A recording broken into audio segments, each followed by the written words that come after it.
June 13th, 2017 to order. I would ask that you please stand and join in a salute to our flag. Pledge allegiance to the flag of the United States of America and to the republic for which it stands, one nation, under God, indivisible, with liberty and justice for all. Thank you. You may be seated.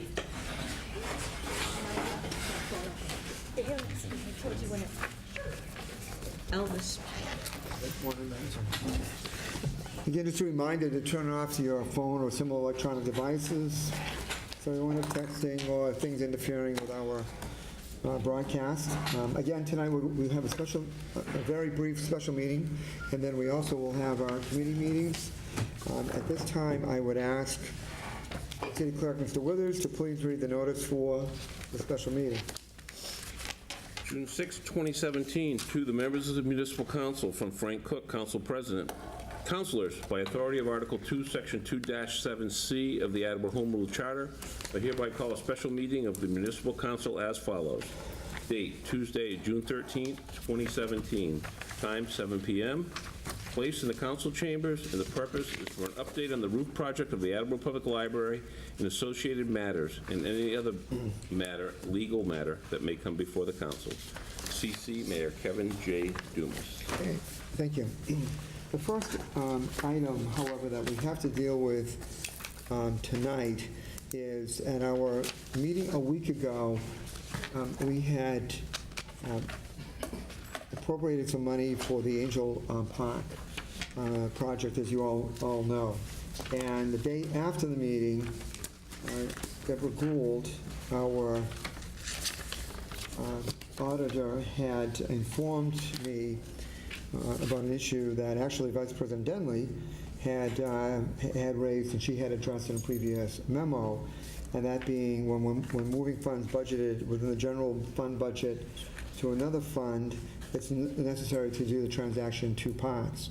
So even though we had corrected the location of where the money was coming from, there was an intermediate step before it can go into the Angel Park.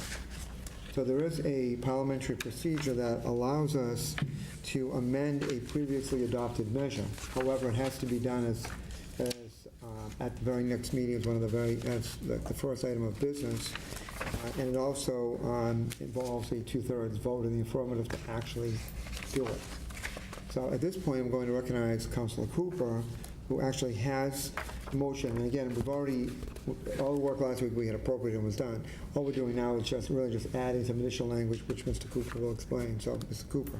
Thank you. From the docket of April 18th, 2017, I move, pursuant to Section 3(6)(3.1)Q of the Municipal Council Rules of Procedure, to amend the following previously adopted measure, vote number 3, taken on June 6, 2017, as follows.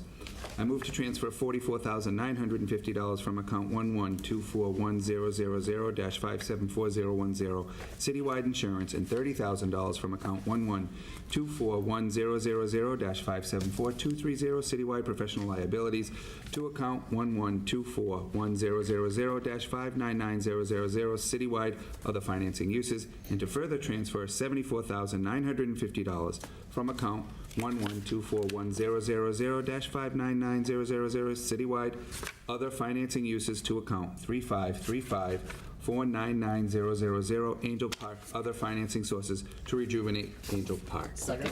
Thank you. The motion is in order. Any comments, please? No, you just made them. Okay. I should add, by the way, I did meet with our auditor, Deb Gould, at length, and this particular motion that was just read was the way that she said that it had to be written and read, and she did send out a memorandum earlier today to everybody after she and I had met, explaining the situation. So all that we're really doing is just adding that one other intermediary step. Okay? Are there any other questions or comments on this particular issue? So again, a yes vote is just to amend this previously adopted measure. A no vote is to not do that. We need a 2/3 vote for passage. We'll have a roll call vote. The vote will begin with Councilor Delicio. Mr. Delicio. Yes. Ms. Hall. Yes. Mr. Conti. No. Mrs. Parika. Yes. Vice President Denley. Yes. Ms. Egni? Yes. Cooper? Yes. Ms. Jackson? Yes. Mr. Blair? Yes. President Cook? Yes, 9 yeas, 1 nay. motion passes. Thank you. That concludes the business for Personnel and Human Services this evening, but I would call for this committee evening tonight. You'll hear anyway, so, I right, don't need to call for it, it's tonight. okay. Thank you. Thank you. Thank you. So again, the primary purpose for the special meeting that I was asked to call was relative to the roof project at the Attleboro Public Library. As you know, this is part of the capital improvements project, and as I believe I mentioned last week, Councilor Conti had led many of us on a field trip up to that roof on a kind of a damp, cool spring day a while back. So at this time, I would recognize, we actually have two people here relative to this. I'm not sure which one's coming up first, but if you come to the podium, give us your name and address for the record, and then we'll take it from there, and just direct your comments to us as a collective body, please. So I'm Amy Rillinger. I'm the assistant director at the library. Joan is out of the country right now, so I get to come to speak before you. The roof project started a few weeks ago. We're very excited. However, it's become much more complicated than we originally suspected. So we actually have Mark Zawatsky, who is the clerk of the works for this project, to explain some of the more detailed stuff. Everything I know about roofs, I've only learned in the last few weeks. I'm happy to answer any questions you might have, but really Mark's your guy. Okay. Does anybody have any questions at the moment? Okay, we'll wait. Good evening. My name is Mark Zawatsky. I'm with ABM Group. And as Amy indicated, I have been the clerk of the work since the project inception. So we come here before you this evening. I don't know, you indicated that you have somewhat familiarity with it. I don't know whether or not the presentation packet that I had submitted to the mayor and some of the staff members had made its way to you. If not, it's not important, as I can verbally explain. The existing building, the scope of work that was identified within the contract documents is basically 3 levels, 1 at the 4th level and 2 at the 3rd level. And as you know, the building has, the existing roof was a rubber membrane on top of a ballasted stone system. And through a public procurement process, the city engaged John F. Shea Company as the roofing contractor via a competitive bid process. As I indicated, the scope of work was primarily re-roofing approximately 7,000 square feet of area on the 1/4 and north and south at the 3rd levels. The scope was very limited in nature. It didn't address the entire building envelope. It only addressed those 3 roofs. Because of chronic leaks in those areas and because of the impact of those leaks on program and facilities. Apparently, the procurement officer for the city, they underwent testing of the existing roof only on the 4th level. They didn't test the roof on either of the 3rd level elevations. And unfortunately, while it looks from the surface that they're identical and the building was built, the rear addition, which was the scope of this work, was constructed at the same time. The center section is built on a metal deck with a vapor barrier, multiple layers of insulation with the rubber membrane. On the 2 lower levels, it is not constructed that way. It's on concrete deck.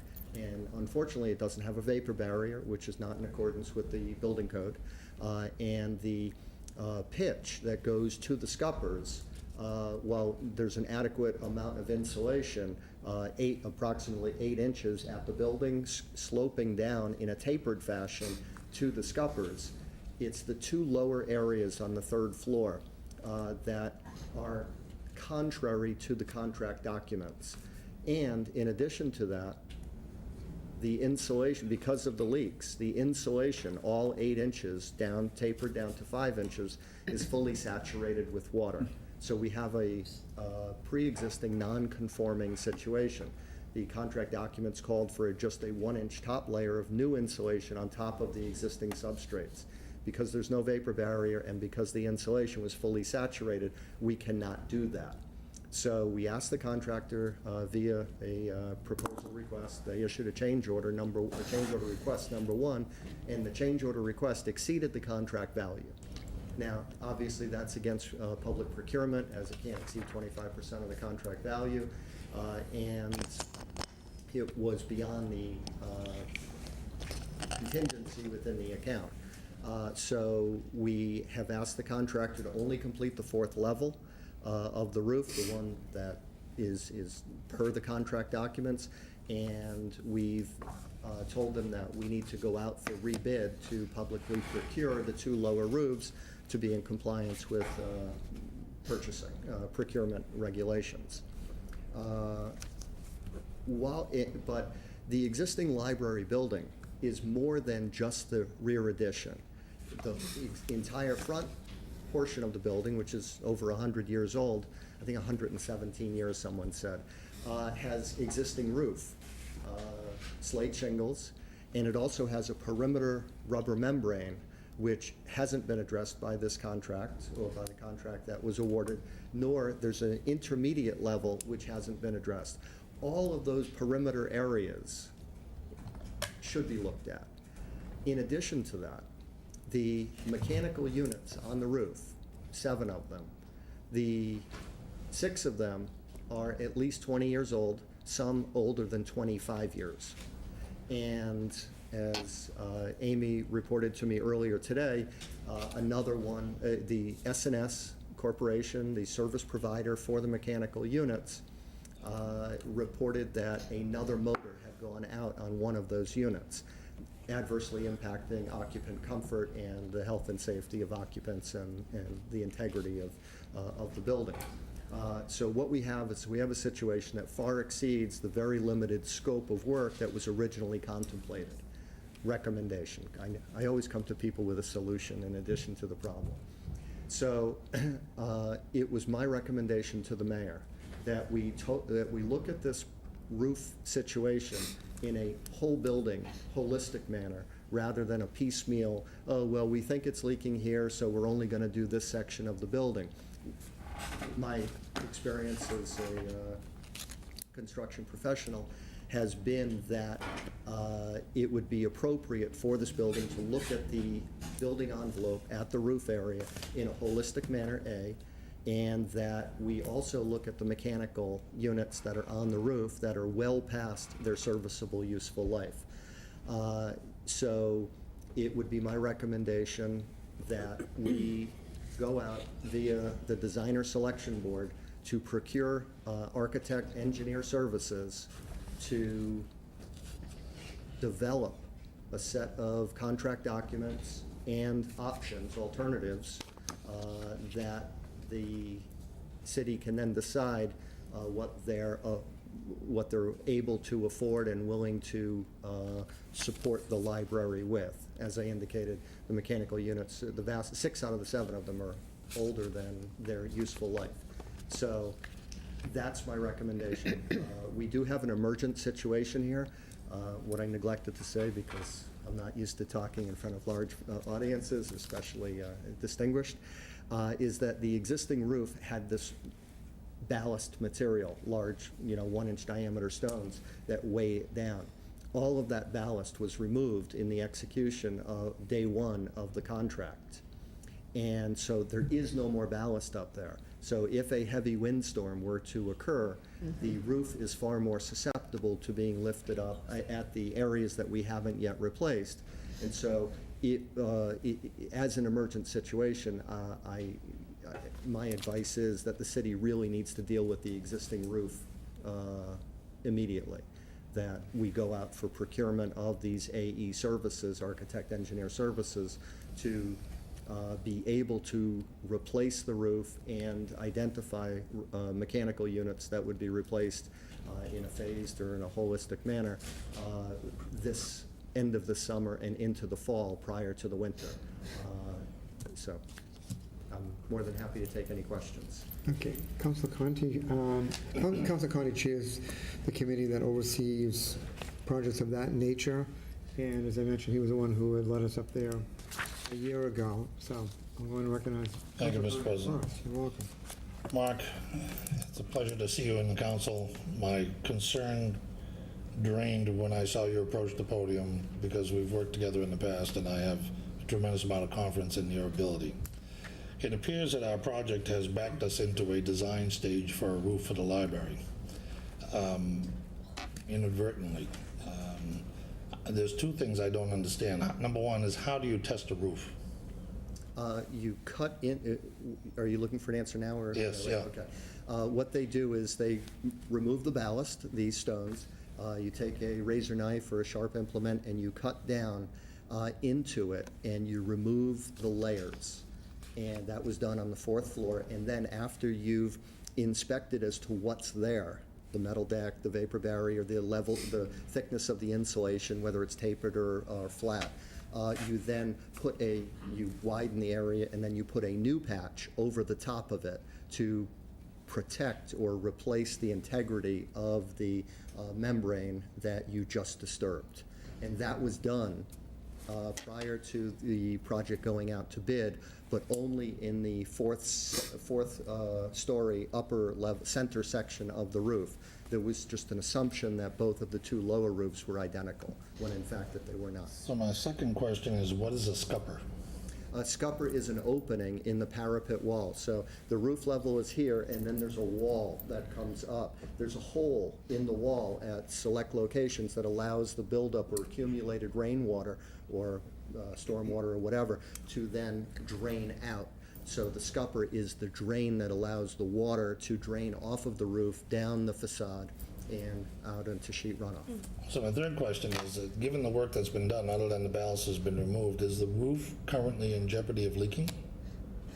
Well, it's the same roof that was leaking, so So yes. it is leaking? Correct. The existing situation where the roof is leaking is still there. Some minor repairs were done by the roofer who, by the way, this John F. Shea Company, they've done a fantastic job. They're premier installers of the Firestone roofing system. The manufacturer's rep has been out there at 50%, and he's going to come back prior to issuance of warranty during the next week in order to certify that the new roof that's been done exceeds or was installed in accordance with the Firestone standards. And what I watched and saw and observed on a daily basis was that they did in fact follow all of the proper procedures and protocols. But they did a little bit of repair work just because they wanted to help the city out, and they did so gratis. So I haven't had the benefit of seeing your report to the library and to the mayor, but I'm guessing that the next step is a request for a significant sum for an engineering firm to analyze the existing condition and to make a recommendation of the repair so that we can, and give us a request for proposal so that we can go out for bid. Is that That's correct. I don't know that I would characterize the AE services being significant. I think it would exceed the $10,000 minimum threshold that would require for you to go out through the designer selection board. I don't consider the AE or design phase services of this to be significant. If you do want and take my advice and recommendation and include an evaluation of the mechanical systems, yes, you've then increased the scope of work and made it a little bit more of a robust project. But again, I don't, in the realm of significant costs, I don't consider the AE services as being significant. So my final question is that the portion of the tapered insulation roof that is currently saturated with moisture above a concrete deck, is that jeopardizing the integrity of the building or the integrity of the environment of the workers of the building?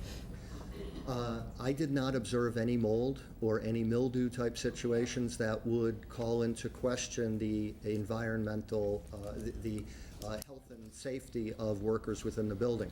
However, with that said, I did see evidence of water infiltration on the 3rd level, so much so that as the water leaked through, carpet actually had to be cut out and removed. There was photographic documentation by the library staff confirming that an accumulation of moisture over a period of time created the evidence or the appearance of some type of growth, whether that was mildew, whether that was mold, whatever. The carpet was removed, the whole area was dried out. So what we have is we have an operational situation going on where you do have ongoing regular water intrusion into your library at multiple locations. As you walk up onto the 4th floor of the building, you see many ceiling tiles have been removed because of where the water comes in.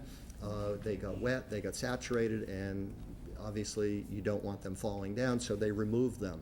They'll put buckets down, and so throughout the 2 levels of the building whose roof has not yet been replaced, you do have water infiltration.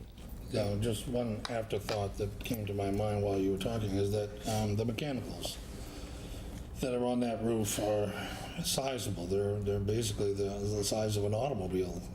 They're going to be lifted up there by crane. When the new roof is being designed and replaced, those units are going to have to be replaced in order to repair the roof?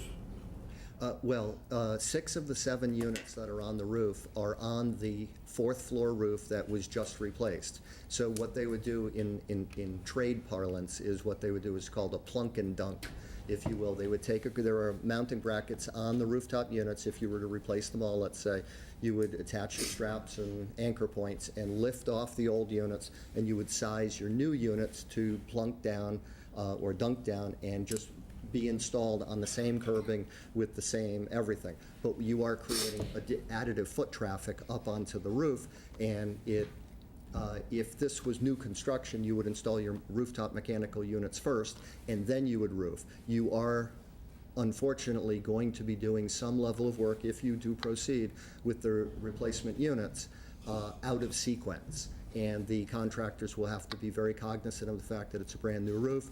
Protective covenant language will have to be incorporated into the contract documents to indicate that they own and are responsible for the protection of the city's brand-new roof. So I hope this is my last question. This council has a lot of history with roofs in Attleboro, leaking. Should we go forward to a new design contract and a new execution with new mechanicals and a new roof, does your clerk of the works contract extend through that work, or is this the end of your scope? At this point, my contract would expire, and a new contract would have to be generated that would enable project management, clerk of the works, whatever is desired. I'm looking forward to competitively bidding and participating on this project. As you know, I don't know if the council knows, I oversaw the Department of Public Works new building. I oversaw the Water Department building, the ARA's project to demolish the Swank building, and the demolition of the old DPW facility on the Riverside Drive. Forgive me, I don't know the exact name of it. So I do have a history in the city. I think it's a high-functioning team. I very much enjoy working with the city, and to the extent that we're going to be very competitive on it, we'd love to do the work for you. Thank you, Mr. President. You're welcome. Yeah, I'm going to speak with the administration about getting the report that he mentioned to the council so we can get a better idea of exactly what's going on. Councilor Hall and then Councilor Parika. Councilor Hall. Hi. Are you an engineer? I am not. Okay, but you do have somebody on your team that is an engineer. I'm providing clerk of the work services, Okay, right. basically observing the work. Okay. Qualifications-wise, we will be here a while. No, but, no, I'm just saying, so when you approach this, oh, this is really loud. When you approach this, I mean, and I'm going to use the word project manager because that's the word I use, okay? So you're the project manager, and so do you actually go out and hire the people that are going to do the work? So somebody will go out, they'll do the specifications, they'll come in. You use the word envelope, okay? And I understand that's the entire building. Someone who just went through a project where we had an entire envelope replacement of the community right down the street here and found similar difficulties. I would say, and I agree with everything that you say, if you try to nickel and dime it, and you try to do one thing here and one thing here, nothing will fit together properly ever, and you'll continue to have problems. So even if you go and replace the roof, and correct me if I'm wrong, and this lifting up of the old equipment can cause a puncture, if you would, in that roof without you even knowing it. So you're not actually, you could actually not be entirely securing the roof. You'd have to make sure that those areas are done. So sometimes it's better, if you want it done right, just to do the whole thing. So I know it would probably be kind of expensive, but I'm kind of looking forward to see your documents on that. So Okay, so if I may, the process is that as an owner's project manager, I represent the city. Right. We're the project champion. We make sure that the procurement, we work with Deb Gould and Barry Lacasse and the mayor and the entire staff and team that you have here at City Hall. Make sure that the designer selection is done properly and in accordance as an MCPPO. We are also able to oversee the development of those contract documents, inserting protective covenants into the supplemental and general conditions, and dozens upon dozens of other tasks in the pre-construction phase. And then as it migrates into construction phase, then we observe the work to make sure that it's in compliance. With regard to your second point about, the fourth floor roof that is 99% complete, I don't think we need to fully replace that with a plunk and dunk situation. Units are replaced on roofs all the time. I do indicate that the work was probably done out of sequence if you had looked at it as a whole building or whole envelope solution, as opposed to just addressing the leaks that you had.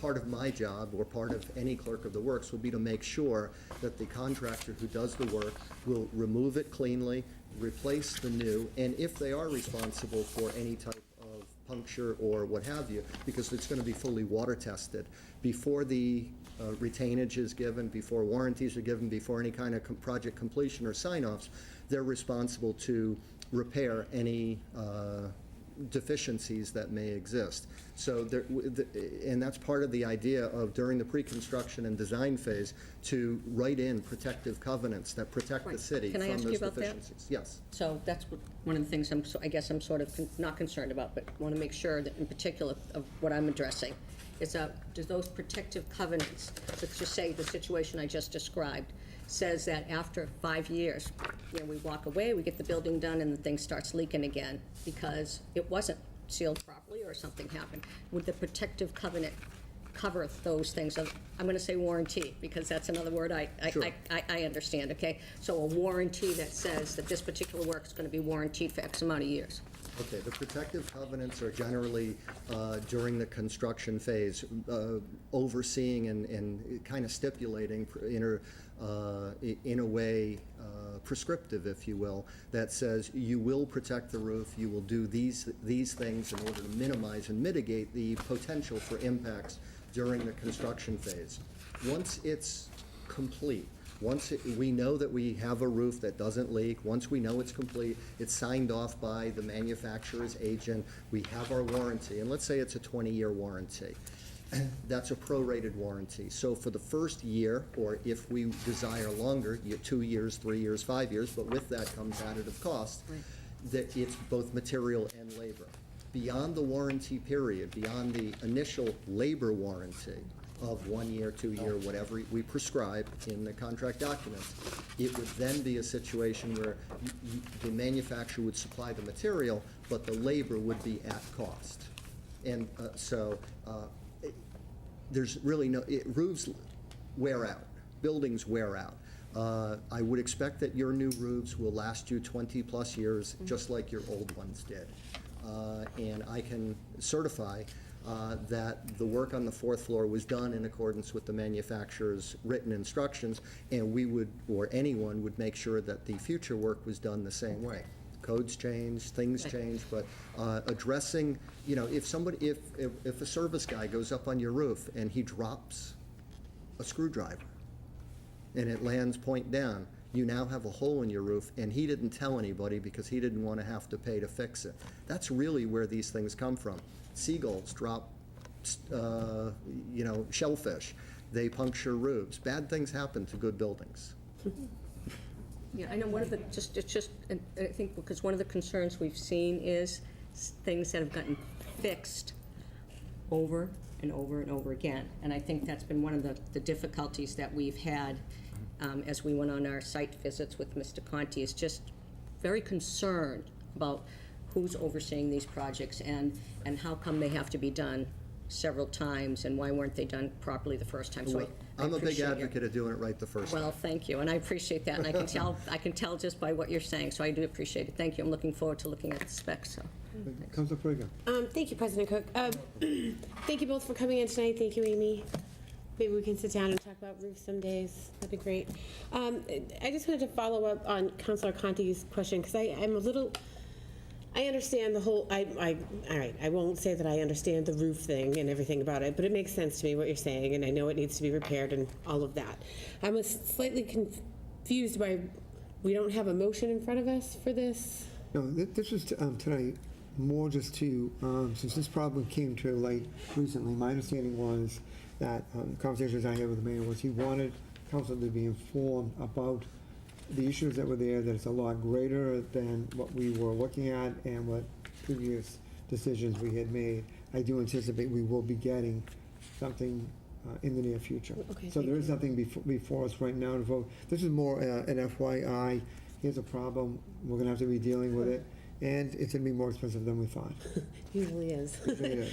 I get my other question actually through when Councilor Conti was speaking. God bless you. When Councilor Conti was speaking about the $10,000 threshold, and there was a comment just made that you wouldn't find that to be excessive. So I'm curious as to what your threshold for significant is. Well, just on behalf of the city, I've worked on, the $10 million bond, if you will, for the construction of the new. As it pertains to this, what would your threshold be? It all depends on the scope of work. If you are looking at addressing 20-plus-year-old mechanical units, and you're looking at the health and comfort and environmental controls of the existing building in a comprehensive way that will serve the library and the patrons and the community for the next 20 years, then that price tag would be a little bit more than if you just said, I just want to plunk and dunk, and whatever problems with air distribution within the building, we're really not going to pay attention to. So mechanical systems are the lifeblood of your buildings. It would be my advice to do it holistically and to do it correctly the first time, as Ms. Hall indicated. If I may, I would like to just roll it back just for a second. I understand all that portion of it, but when we were talking about, he was talking specifically about the design. Could you correct me if I'm wrong when he spoke of this? The A&E. That there is that. Nothing you're saying is wrong. Yeah, nothing you're saying is wrong. I think what Councilor Parika and you help me out here is that you want to know, are we talking $1 million to replace the roof and the systems? Are we talking $2 million to replace the roof and systems? Well, there's some of that, if there's a little bit of that, but I think when you were speaking, it was specifically as it pertained to when it has to go back out to bid and the engineering plan. So that's the number initially that I'm looking for, because step one, this is how much it's going to cost us. Step two, here's if we just replace the roof and things like that. Here's the package if we replace everything. So step one, what's that threshold? Step And one. believe me, I'm as straight a shooter as anybody is. The difficulty in answering your question while I'm on TV in a public forum is it depends on the scope of the work. Once we've provided an update, I take influence from the mayor and executive staff. I don't know what your budget allocation and threshold is. We could design a $100,000 project, we could design a $500,000 project, and they'll give you different deliverables. So if I tell you that, a reasonable architectural and engineering scope of services is $25,000, I'm saying that's a very, very limited scope. If you were to increase that, let's say, to $50,000, then you're going to get a more robust scope of services that address the entire building envelope, that address your roof and your mechanical systems in a more holistic manner. So I'm sure that we're going to be presented with an a la carte menu. What's your fee to do this versus what's your fee to do that? And I think that's really where the rubber meets the road, where we bring you back additional information and say, what's your threshold of pain to address this very popular public building in need of some help? Sure. Do you have the ability to send the report that you provided to the library and to the mayor electronically? I've already done that, Can yes. you send it to our administrative assistant so he could deliver it to us? Certainly. Yeah. That would be Actually, great. I'm going to ask the mayor to send it down, so the mayor will send it down to Ken, okay? Because I think that would have been a little helpful tonight Yeah. to have that information in front of us to review along with the information that's Right, coming through, so. Yeah, before the meeting started, Mark had asked me if we had seen the report yet, and I said no. I did not know that report existed. I knew there were issues that had been raised, but I didn't know it was in a report format until moments before the meeting started. Well, there were some PowerPoint slides that graphically and visually showed you the issues, the progress, and, you know, they say a picture's worth 1,000 words. If we had the picture, I wouldn't have to say 1,000 words. Mr. Cooper? So you feel like I'm... So I just want to repeat what I think I heard come from Councilors Hall, Conti, and Parika, and what they were looking for was the design, the architecture, the A&E, architecture and engineering. What is that initial cost going to be? And I think what you answered was, you know, for $25,000 you'd get a much more limited scope. If for $50,000 you'd probably understand the problem a little better, and it couldn't go upwards from there, right? I think that's what I heard you say, and correct me if I've gone crazy. From that A&E, from that initial investment of 50-ish thousand is not an unreasonable number to look at, you know, at that whole project. We spent a whole lot more for traffic lights and things like that in the city, engineering for that.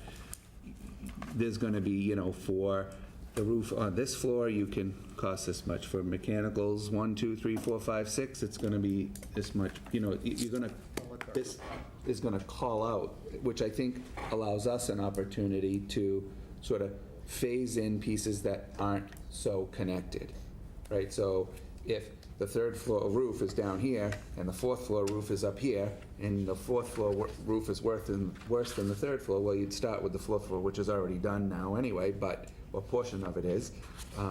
You know, you could phase it in without pieces actually sort of touching one another, but still get the project done over a period of time where it's not actively leaking. If there is a place in there, it was pretty, you know, it sounds even worse than when we've gone in there from time to time over the last couple of years, but it just feels like that, to me, would be easier to sort of digest and understand through Richard's committee, if that's where the communications went to, which I'm imagining it would, to sort of parse out what makes sense from a fix-it point of view, because I don't think there's a, you know, it's feeling to me like, you know, I imagine that this is not going to be a six-figure type job.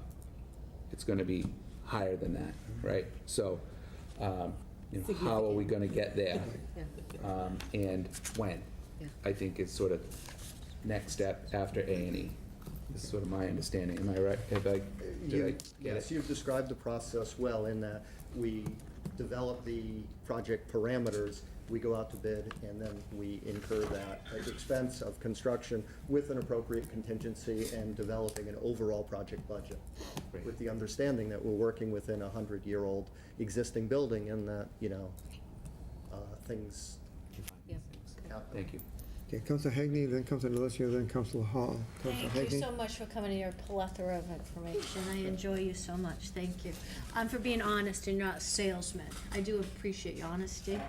And I have a question. You brought up that if your contract's up, just to think about the timeline of things, because we're asking questions, but would that possibly be through the procurement that you would have to now go back for the clerk of the works, that you may not be clerk of the works? How does that figure in with your contract? Because you had mentioned with your contract being up, because we're asking cost, this and that. Are you, potentially, there could be another person making these decisions, correct? Well, What is- I'm just trying to- I struggle with the phrase, making decisions. As an owner's project representative, as a clerk of the works, whatever you would like, I don't make Make decisions. decisions. What I do is I give advice and make recommendations, and the mayor, the council, and other appropriate stakeholders make the ultimate decision. with that, you know, as I indicated, we've competitively bid, and we've won a number of consecutive projects here with the city. It would be my hope, goal, and expectation that I would be able to continue on, but I'm happy to competitively bid this. Now, I am one of many, many, many owners' representatives, and I can assure you that we're all very similarly trained. I think I, you know, provide a superior level of service, but Okay, take all that hyperbole hypotheticals, away. go back to my hypothetical of the timeline. Procedurally, bidding, the process, then having the clerk of the works, if your contract's up, if we have to rebid on that for a timeline of where we are now going forward, because as President Cook said, this is Okay, informational. I understand the question. So simultaneously with the procurement of AE services, they could also procure my type of service that would enable me or my firm or someone like us to provide the same level of service that is required to provide all of those pre-construction services that will enable you to ensure that the contract documents meet and exceed all of your needs. So whether it's me or it's somebody else, you're going to get the same level of services, because I would be more than happy to help the city write that scope of work, if, to the extent that they need it, want it, desire it, so that you're getting a complete project. Thank you, because that was my first, when you said if my contract's up, so thank you very much. Councilor Delisi and then Councilor Hall. Thank you. Mark, thank you for this information tonight. A couple questions I have before we get to where we need to go is, where are we now? So you mentioned that during the testing that the third level wasn't tested, but the fourth was? Correct. Prior to the contract documents being generated, during bid day, prior to bid, the fourth level was tested. Okay. Its configuration was documented in the contract documents, and the bids were received based on that condition. The two third-level roofs, north and south of the fourth-level roof, were not, there was an assumption that they were all the same, which was not correct. And as a result of that, the contract with the John F. Shea Company, we've asked for a change order request to give us a credit for the work that isn't being done on the third-level roofs. That money will go back to the city. Sure. And will hopefully begin to cover the expense or partial expense of replacing the third-level roofs. How would the situation have changed had those third levels been tested at the same time as the fourth? And kind of a follow-up at the same time, is that common practice not to test all the areas that needed to be repaired?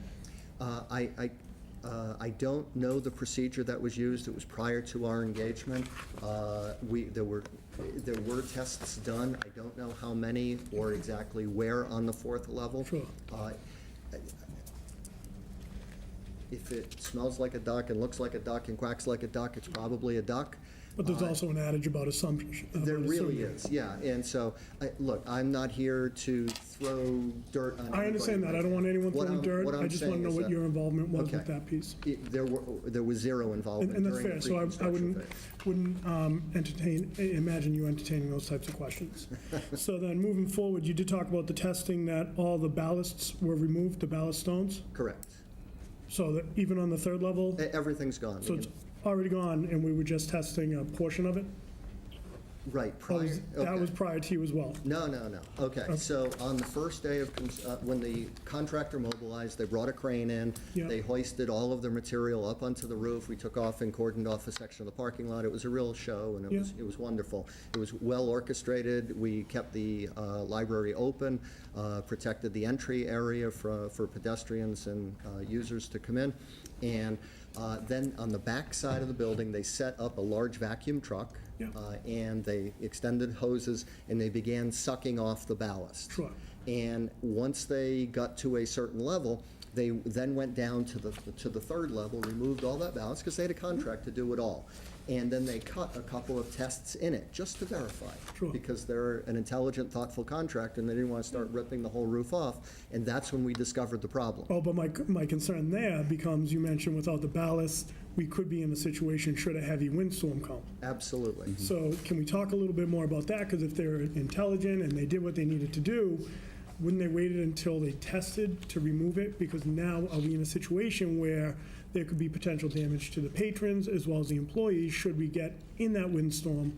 Okay, I hear your question, I understand it. Within the realm of public construction in Massachusetts, under all the promulgated regulations, Sure. we don't dictate means, methods, techniques, or sequences. And they had a schedule, and they went out and procured the services of a specialty subcontractor who removes ballast. Yep. They own the vac truck. They came up, and within 1 day, 1.5 days, all the ballast was off. The roofing crew now begins to mobilize to get up on the roof now that the ballast is gone, and they got one crew starting here, and they send somebody down, and they do a test cut here. So I don't consider it to be extraordinary that they didn't do test cuts prior to. They didn't need to. They could have just began to rip the whole roof off, in which case we would have had a larger problem. So I consider it a benefit in the big scheme of things that we did in fact investigate before we started ripping off. The other, to respond to your question, if we had known, if test pits had been done, or test cuts on those two lower roofs, we would have discovered that the conditions on the 2 third-level roofs were in fact different. There was tapered insulation from 8-9 inches down to 5, and that there was no vapor barrier, and that the insulation was fully saturated. All 3 conditions don't exist on the 4th level. So that's why they would have come back to us with a change order that said, hey, these conditions aren't the same. We now have to buy tapered insulation. It's a concrete, and so we don't want to attach into that because we don't want to upset all the patrons while we're hammer drilling into the concrete. So again, we have to be very careful in the next phase of the design of this so that we don't, we take all the information we've garnered here and apply it to the contract documents to make sure that the library patrons and the staff and the community are not disrupted during the scope of work. And I appreciate all that, I truly do. My concern is what's the current status of that roof? And again, just what you mentioned, you know, we could be in trouble if there's a big windstorm. We're in a season now where Right.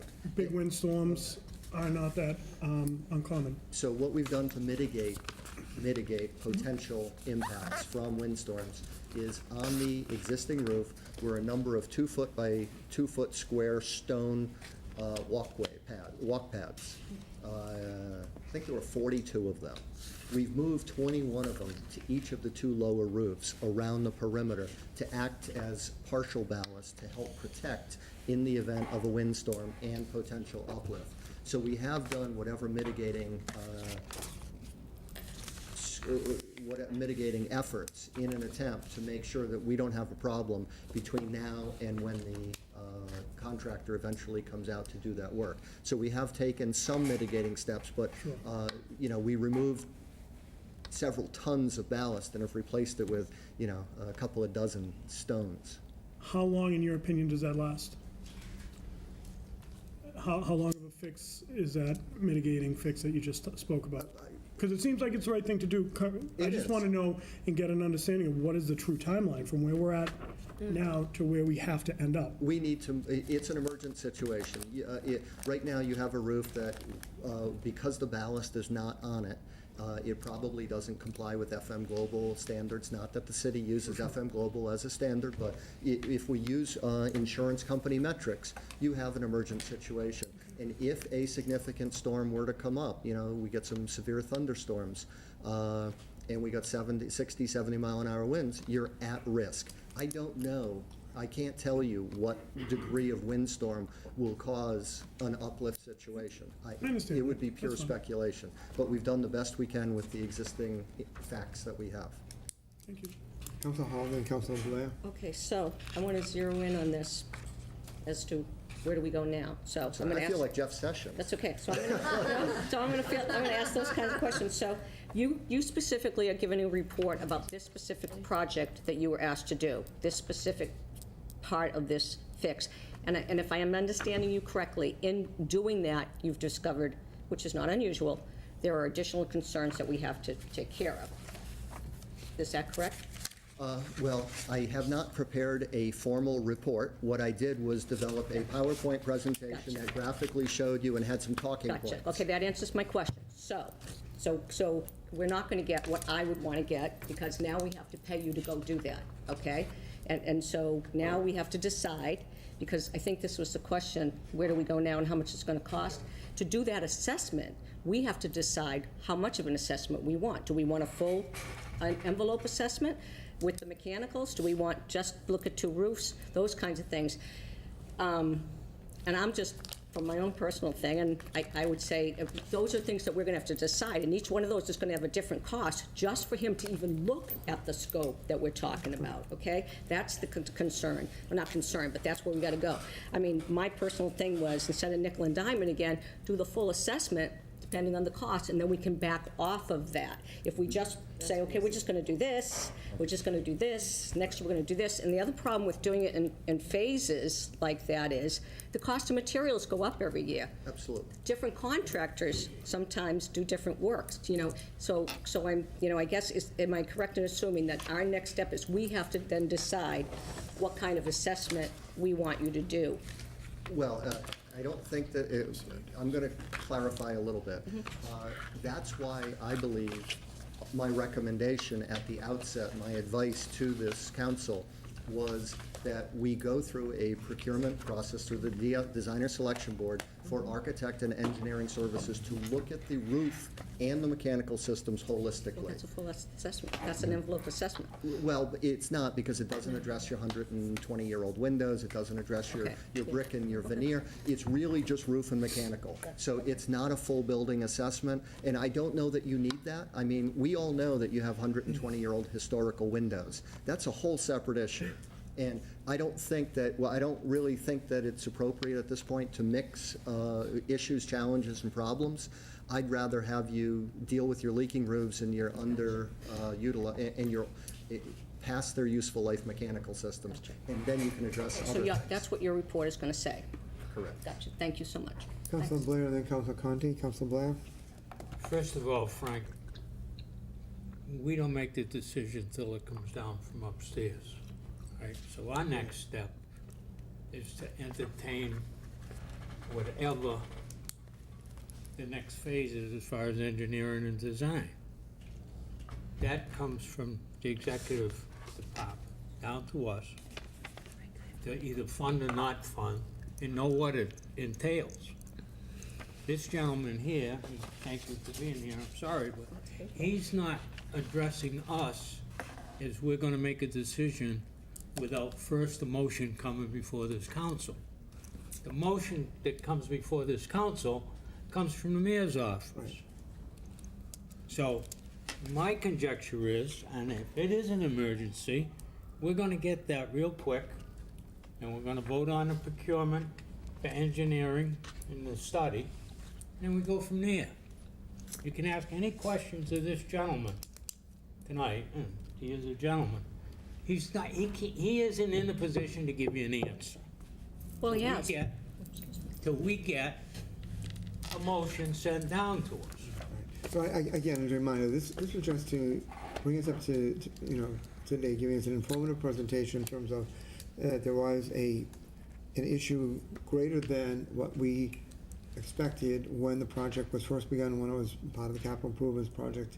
When we were up on the roof looking at it, with the understanding that there will be a recommendation and additional information coming down from the administration at that time, in which case, we vote to support or not support it, as is our purview. Okay. Councilor Conti and then Councilor Hagney. Thank you, Mr. President. Mark, your project report on the library roof was delivered to the mayor electronically on what day? Monday. Monday, June 12th? Yesterday? Yes, sir. Thank you. Yes, sir. Councilor Hagney.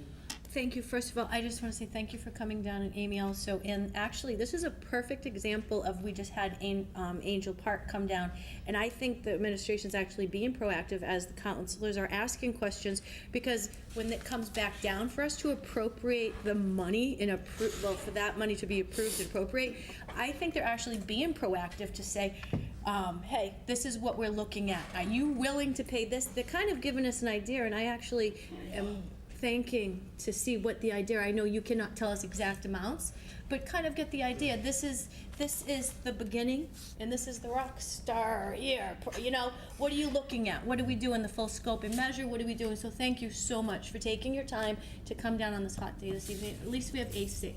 Indeed. So thank you. Thank you.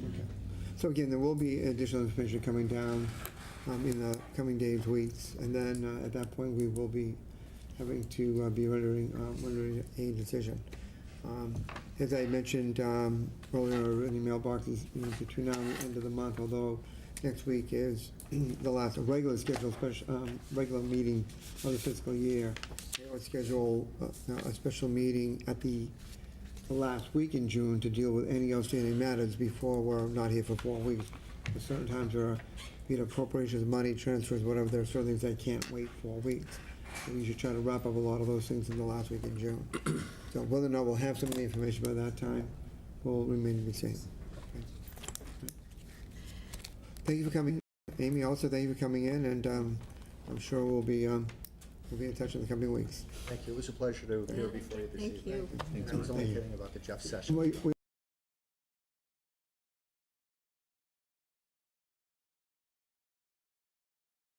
There was a mayor's communication not dealing with this issue. Mr. Withers, would you do the honors, please, relative Would to be that? happy to, President Cook. June 13th, 2017. Dear municipal councilors, I respectfully submit a communication from Director of Council on Aging, Madeline McNeely, regarding the need for funds to pay salaries for the remainder of fiscal year 17. Therefore, I hereby request your honorable body transfer $725 from account Citywide Reserve Fund for transfer to account Council on Aging salary and wages. Upon approval, the available balance in reserve fund for transfer will be $7,471.11. Copies in your packets. In order to be able to process this request for the end of the fiscal year 2017 deadline, I hereby request your honorable body to consider this prior to June 30th, 2017. Personnel and Human Services Committee, please. I respectfully submit a communication from Director of Recreation Dennis Walsh regarding the need for funds to pay invoices for light and power for the remainder of fiscal year 17. Therefore, I hereby request your honorable body to transfer $3,500 from account Recreation salary and wages to account Recreation lights and power. Copies in your packets. In order to be able to process this request for the end of fiscal year 2017 deadline, I hereby request your honorable body to consider this prior to June 30th, 2017. Personnel and Human Services Committee, please. I respectfully submit a communication from Director of Recreation, Dennis Walsh, regarding the need for funds to purchase supplies to replenish stock used for spring spruce-ups. Therefore, I hereby request your honorable body transfer $1,500 from account Recreation salary and wages to account Recreation supplies recreation grounds. Copies in your packets. In order to be able to process this request for the end of fiscal year 2017 deadline, I hereby request your honorable body to consider this prior to June 30th, 2017. Personnel and Human Services. Sincerely, Kevin J. Dumas, Mayor. Thank you. And then the last thing is there's one new business item. Councilor Hagney. Thank you. I move that the following item be referred to the appropriate committee for further study and recommendation that a stop sign be installed at Gregory and Essex. Second. Thank you. Motion's in order. Are there any comments, please? We'll talk about it more in committee, but this goes also in unison with Essex and Giusti. We have new developments, and you'll see in another motion, Downey Drive at the back, we're approving those, accepting those streets. Those are the new developments. And also in the other end of our development where we used to have dead-end streets, now those people are in the middle, and the streets, people aren't stopping, so they actually are using that stop sign, and it has worked at Giusti and Essex. So the neighbors say thank you, and hopefully this get into committee. Thank you. Are there any other concerns or comments? Hearing none, all those in favor? Aye. Opposed? Motion passed. I'm going to refer that to the Transportation and Traffic Committee. Council Parika, do you want to refer that to the Transportation Study Commission? Yes, Mr. President. Second. Thank you. The motion is in order. Any concerns or comments? Hearing none, all those in favor? Aye. Aye. Opposed? Motion passes. That will go to the Transportation Study. Also, just in terms, Council Hagan, just in terms of, and I've mentioned to Council Parika prior to the meeting tonight, the Transportation Study Commission is meeting on Monday, the 19th. So potentially, this could be talked about at that meeting without telling them their agenda. Obviously, we also need a public hearing. We would have time to advertise for a public hearing for Tuesday, the 27th. You both want to go along with that? That's fine. All right? If I may, Yes. it's imperative, actually, that I will make the request of the chairperson to have this on the agenda for Monday. That is the last meeting we have before our summer break as well. I'm quite confident that he would be accommodating to that, as well as I do support a public hearing on the, I believe you said the 27th? Tuesday, the 27th. Second. Thank you. Thank you. The motion's in order. All those in favor? Aye. Opposed? Motion passes. That hearing will be on the 27th, which is not at the moment, having a special meeting. Okay. Thank you very much for your cooperation. That does conclude all the business. I did want to announce just one other thing, and that being, last week we met, this is primarily for those who are in attendance. We ended by going into executive session. At that time, I had announced that we would not be coming back. We did not come back, but I do have to also announce if there are any votes that are taken during the executive session. The only vote that was taken in executive session, was primarily for the benefit of Mr. Rhodes, was that a roll call vote to end the session and come out. That was the only vote. That was the only vote that was taken. But I do need to announce that at the next time we meet. So, Councilor Klein. Mr. President, I've asked for the floor to announce publicly that I will not be able to attend the special meeting for the municipal council on Thursday, June, must be the 15th, 15th. because I have a family matter that will be otherwise engaging me. And that's a great disappointment to me. I would have enjoyed participating in the budget discussion and the budget vote. And that concludes my comments. Okay. All right. All of the matter that had to come before the council tonight in the special meeting is now concluded. I'm going to make a motion to adjourn in just a moment. Then we'll be having the committee reports. But before, is there anybody whose committee is being canceled tonight? Committee on licenses is canceled. License is canceled? Anybody else canceled? Traffic and transportation is canceled. Traffic and transportation is canceling. I know that Ms. Reynolds is not here. Let's see. Property and claims. Ms. Conti, did you get anything from Councilor? I have both committee on city property and claims So and you'll be capital hearing that? improvements. Okay, Yes. okay. Okay, so nobody else is canceling the committee meeting? Okay, very good. All right, with that said, I would entertain a motion to adjourn. Second. Thank you, the motion's in order. All those in favor? Aye. Aye, opposed? Motion passes. We are adjourned at 8:06. Use Mr. Denise's gavel, and you'll make sure that this gets back to him. Bring him at the end of the meeting. All right. So, Does anyone have, Does anybody, somebody does have a guest. I have a guest. Yes. you have a Okay. guest? If I may. So I'm just going to clear out of here. At that time, Ms. Withers, thank you for being here. And we'll go right into the committee meetings. You as well, thank you. I'd like to call the Committee on Capital Improvements and City Development to order. Like doing that, don't I you? like doing that. At 8:07. You're gonna give me a gavel, I'm gonna use it. Sitting on this committee of capital improvements and city development is Councilor Cooper. Absent tonight is Councilor Reynolds. And sitting in Councilor Reynolds' stead will be President Cook when he returns.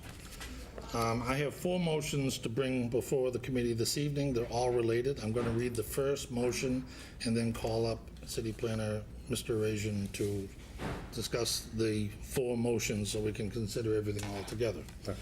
From the docket of June 20th, 2017, I entertain a motion in accordance with Chapter 1, Section 12 of the revised ordinances of the City of Attleboro to approve the mayor's request to approve expending $250,000 in grant funds from the Commonwealth Executive Office of Energy and Environmental Affairs, known as EOEEA, Dam and Seawall Fund Program, and any further grant amendments. Second. Thank you, Councilor Cooper.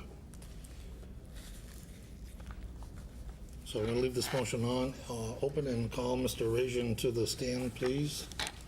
And Mr. Rajan, before you get into your discourse on the project, which is quite extensive, I want to call to your attention 4 issues that have been brought to my attention. One is that the Dodgeville Dam itself is not public property, and this is a state EOEAA grant together with city dollars that'll be pouring into this project, so I want to make sure we cover that completely tonight so that I don't have to deal with it in a full council meeting. Second, the FEMA approved 100-year peak flow, I believe, has changed in the recent past, and I want you to explain how FEMA has changed the 100-year flood levels for our area in the recent past, which has had an impact directly on this dam. And then third, on the benefits to natural systems, one of my constituents has informed me that the state is actively engaging in reducing the number of dams in the Commonwealth, and we are here looking to spend $250,000 to keep one rather than take it up. Finally, on the issue of hydropower generation, if you have any engineering or if you have any indications on what the prospects of hydropower can be, I would like to get that to the council for the full council meeting and address the issue of how that would benefit the city or the dam owner or the public in general. So I guess the private property issue is twofold. There's one on repairing the Capitol and 2 on the hydropower generation potential. So I hope that doesn't confuse you. Well, let me begin, and if I stray off course a little, please bring me back. Be great. And it's a pleasure to be here. Gary Erasion, the city's Director of Planning and Development, and I'm here this evening as Councilor Conti, Committee Chair, has invited me to speak on the matter of the Dodgeville Pond Dam. So let me take these in the order that you've asked the questions. The first one is public-private. So first, let me tell you, committee, that the state is fully aware of it, and they actually encourage the investment of the grant on the private property. We made them aware of that at the beginning, not only of this grant. If the council recalls, this is the second of 2 grants at this point. The first one was the $125,500 grant that we won approximately 2 years ago to actually hire a consultant to design the project, for which I'm here tonight to talk about one phase of construction. So the state was aware of it then, they're aware of it now, they're very supportive of it. I've had numerous discussions with the state on the project, our local involvement.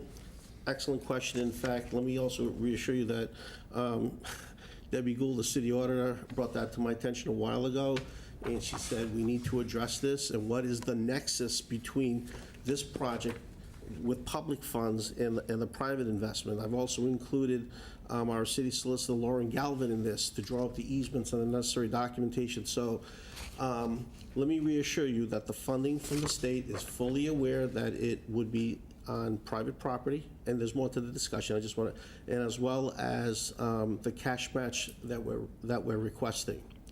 So why are we doing this? And I tried to articulate that as best as I could without getting into a missive in my June 2nd memorandum to Mayor Dumas, who sent it down as backup to the council. So just my first page alone gets into 5 very important points why the mayor and I think that this is important. I'm going to also bring in the third point, at this point, if you may. You're talking about that there is that the Commonwealth is looking at decommissioning dams. So even though I'm on the first point, I want to talk about that a little bit as well. That is absolutely true. And whether you want to call us mavericks or not, we've actually rebuked that, and we're holding on to them. One very important reason is for flood control. Prior to the matter of Dodgeville Pond being brought to our attention in terms of its demise, the decline and deterioration of the pond, of the dam, we were facing a similar issue of the state breathing down our neck to have the dam and spillway at Simmons Pond decommissioned. And the mayor fought tooth and nail to hold on to that. So I want the city, and those are only two that I'm aware of, is Dodgeville Pond and Simmons Pond. There may be others too. There's some under the jurisdiction of the Public Works Department. There are some under the jurisdiction of the Water Department. And as well as you know, when we send out the capital improvements plan, the Farmers Pond, and there's another one that's coming down in terms of dam repair. So this is not an isolated instance that we're trying to, save just Dodgeville Pond. There were a number of dams in the city of Attleboro that this administration has rebuked the state and is actually pursuing to maintain these. And the most important, each one has a variety of reasons why we are, but the underlying reason for all of them is for flood control. So the answer to the question is yes, that the Commonwealth is on a path to decommission. But it is the position of the mayor's administration that we hold on to these dams. So I'm going to circle back up top to the public-private. So it certainly is on private property. There is a nexus between the purposes of why we want to invest in it, we being the state and the city.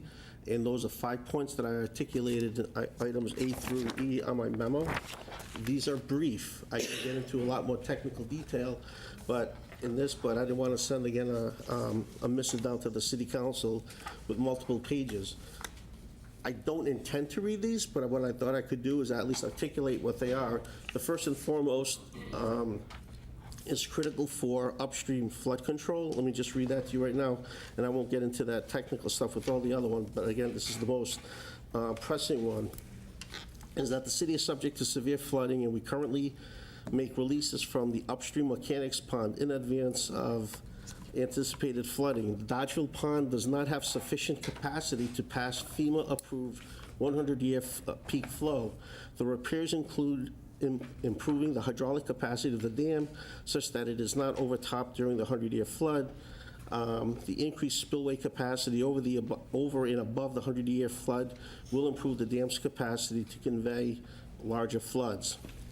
I don't need to explain that issue with the city council, how many times we've had our downtown flooded, and this dam is critical to that control. So the first one is flood control. The second is infrastructure. I get into it slightly in here that we do have a sewer line that crosses under that, and we're concerned that if there's ever a breach of the dam, that could compromise the structural integrity of that sewer, and then we could have a sewage release. The third, let me just follow my... Oh, I only refer to it as benefits of natural systems. There are sediment loads, tremendous sediment loads in the pond right now. At some point, we were even talking, when I say we with the mayor's office, we were talking about, with the property owner, talking about dredging it, just to create some more capacity in that. The sediment loads are incredible. Concern is if the dam is ever breached, those sediment loads are just gonna go down gradient and flat out point south. So another point, for years and years, being a jewelry manufacturer, don't really know the state of those sediment loads. So it's pretty clear, if you start swirling around, you'll start getting that turbidity, just to leave it alone. If we were to dredge it, of course, we'd come back before the city council, and of course, we'd have professionals to do that. But right now, we just want to leave it alone, and the concern is, given the state of demise of that dam, it could breach.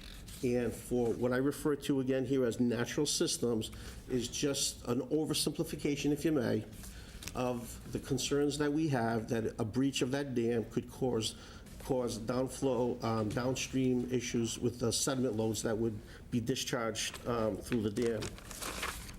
The third is recreational use. Mr. Conti, as you know, you're on the committee. We are on the cusp of, in the next couple of months, finishing up the city's 2017 open space and recreation plan. there is lots of discussion of, at least from my point of view, that I'm going to bring before the committee, of expanding the recreational opportunities along Dodgeville Pond. One of them would be some kind of a boat launch in that area, maybe a bridle path, maybe walking trails, but the administration is looking very hard at expanding or introducing and expanding recreational uses around the dam. And the third, it touches on your fourth point, Mr. Conti, about hydropower. That is somewhat in its infancy, but the mayor was very high on trying to introduce as another purpose of saving the dam that is all that we think very critical to the city of Attleboro, of hydropower, to further justify and cogently put forward to the city council why we need to save the dam. Is, you asked, what is the benefit? The benefit would be to the city.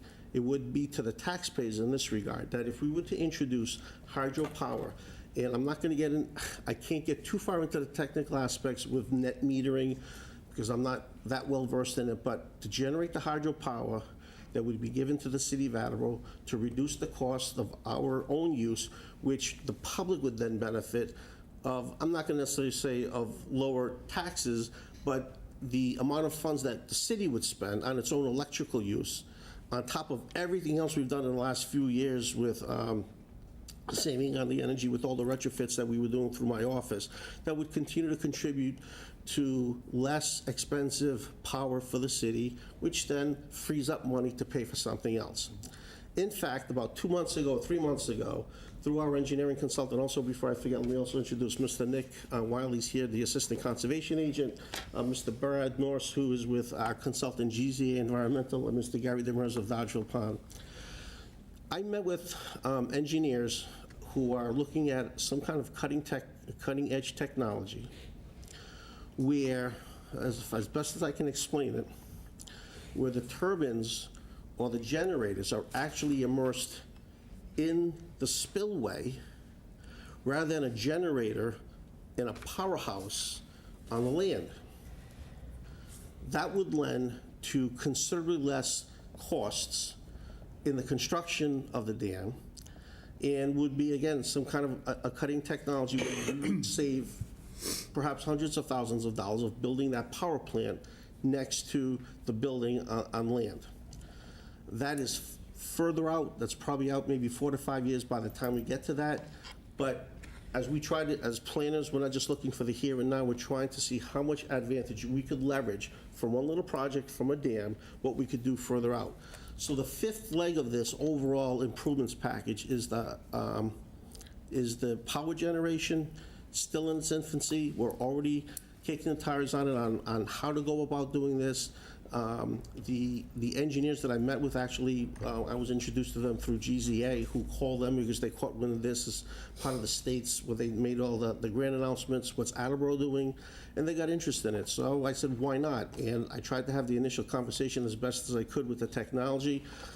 I said, why not? Let's explore it. So hopefully when we get to that point, we will explore this new technology. It might not make it to that point, and we may have a more traditional type of power generation, but at least we're even thinking about some kind of cutting technology to reduce the cost that much. So for those 5 reasons, and I could go on further, it's all in the book. For those 5 reasons, that's why we think it's incredibly critical for the city of Attleboro to maintain the dam. If for nothing else, it's just for flood control. Any questions for the city planner? We've already drafted, as you have, I think, yeah, I did send it out to the city council, the temporary and permanent easements, construction easements that our city solicitor drafted with the owner's and attorney. Those went back and forth several times. So, of course, we didn't sign it. It's all subject to the city council appropriating the funds. So the easements are ready to go. We will start the project in fiscal year 2018. The state was able to push all the funds over into the next year. So those are my comments on the public-private. The other issue, if you may, that's why I asked Mr. Norris to come forward, is I got into it slightly in item A regarding the flood control, and about where I spoke about the peak flows in the 100-year storm. Brad, if you can come up and maybe talk a little bit more. Mr. Conti, would you mind if you could pose the please. question again? Please do. And I asked him to come on a technical matter, just in case we get, we start to discuss these issues. So can you come on over and introduce yourself for the record? And if Mr. Conti will ask the question again about the 100-year floodplain. Absolutely. Thank you for letting me speak here. My name's Brad Norris. I work with GZA Geoenvironmental. We're a consultant to Attleboro and Mr. Demers. Was it GGAO Environmental? GZA. GZA Environmental. Thank you. So Brad, the FEMA approved 100-year peak flow plan has changed in recent years. North Attleboro had a terrible time. They didn't want to accept it. This council did accept it for Attleboro. It changed a lot of people's insurance plans, and it has an impact on the Dodgeville Dam. If you could elaborate on that, I'd appreciate it. So currently, my understanding is our latest FEMA information is from 2015. That's when the update was. The new FEMA elevation for the 100-year flood, which is the design storm for this dam, an intermediate-sized dam based on the state regs, actually overtops the dam by about 2.2 feet. So the 100-year flood is now showing overtopping over the embankment crest. Overtopping by how much? I'm sorry, Brad. About 0.2 feet. Actually, I can confirm that for you, just based on these plans here. So the current FEMA flood elevation's 111.4 feet, whereas the top of dam is about a little below that, about 110. So about 1 to 2 feet of overtopping. So when a dam is overtopped, that compromises the dam? Potentially in its current state, which is part of the reason for the repairs in other phases. And under the old standard, the 100-year flood was below the level of the dam? I don't know the exact level of the previous FEMA flood elevation, so I can't really necessarily speak to that. But the current elevation is overtopping. So in your capacity at DZA Environmental, Mr. Norris, is Attleboro alone in its path to maintain its dams for flood control? I mean, I would think that there'd be a lot of communities to be looking to preserve their dams to be able to control the water in their communities. Some do. We do a lot of rehabs for dams. Some decommissioning. There is a push for that, but there are benefits. Flood control, recreation, other things like that that towns and private owners, really prefer to keep the dam. But that's something that's, can have a lot of variables, I guess is the right word for it. So on a case-by-case basis, each dam, can be different depending on the size and the cost, whether it's run a river or, whether it has storage capacity. So I want to be delicate about the subject of the sediment loads, because I would expect that if there ever was a breach, that the expense to clean up that sediment would be absolutely monstrous. Yes. Yeah. Yes. Well, it's both the sediment loads that would be monstrous, and like as I said earlier, is the sewer line too. Correct. And that's gonna be raw sewer dumping in. Right. Does anyone have any questions for Engineer Norris? Okay, thank you very much, Brad. Thank you. And thank you, Gary. Unless you have more to add. No, any other questions? I think we're Can good. I ask a couple of Yes, questions? go right ahead. My apologies for missing the very beginning of your conversation. How many dams, I remember that we had the dam report. Perhaps you could just refresh my memory just as, how many dams do we have in the city that are currently requiring repair or? I didn't come prepared to answer that. I know the two that I've been involved with, those I could speak to is Dodgeville Pond Dam. Also repair too. what I can do, rather than just trying to, off the top of my head, I'll be more than happy to get a list to the city council of just a complete list of dams, or those dams that we've had to have repairs to, or both. We could, because one would be a subset of the other, Councilor Parika. Is it possible to have a listing of the dams and maybe, just the degree of decay or how much is need to replace, so I can maybe establish a hierarchy of who, the next one, there's going to be a next one coming and a next one. So just as a way of being prepared for that, I would, if he has the ability to do Capital that. improvement plan includes several of them. It has several of them. Right.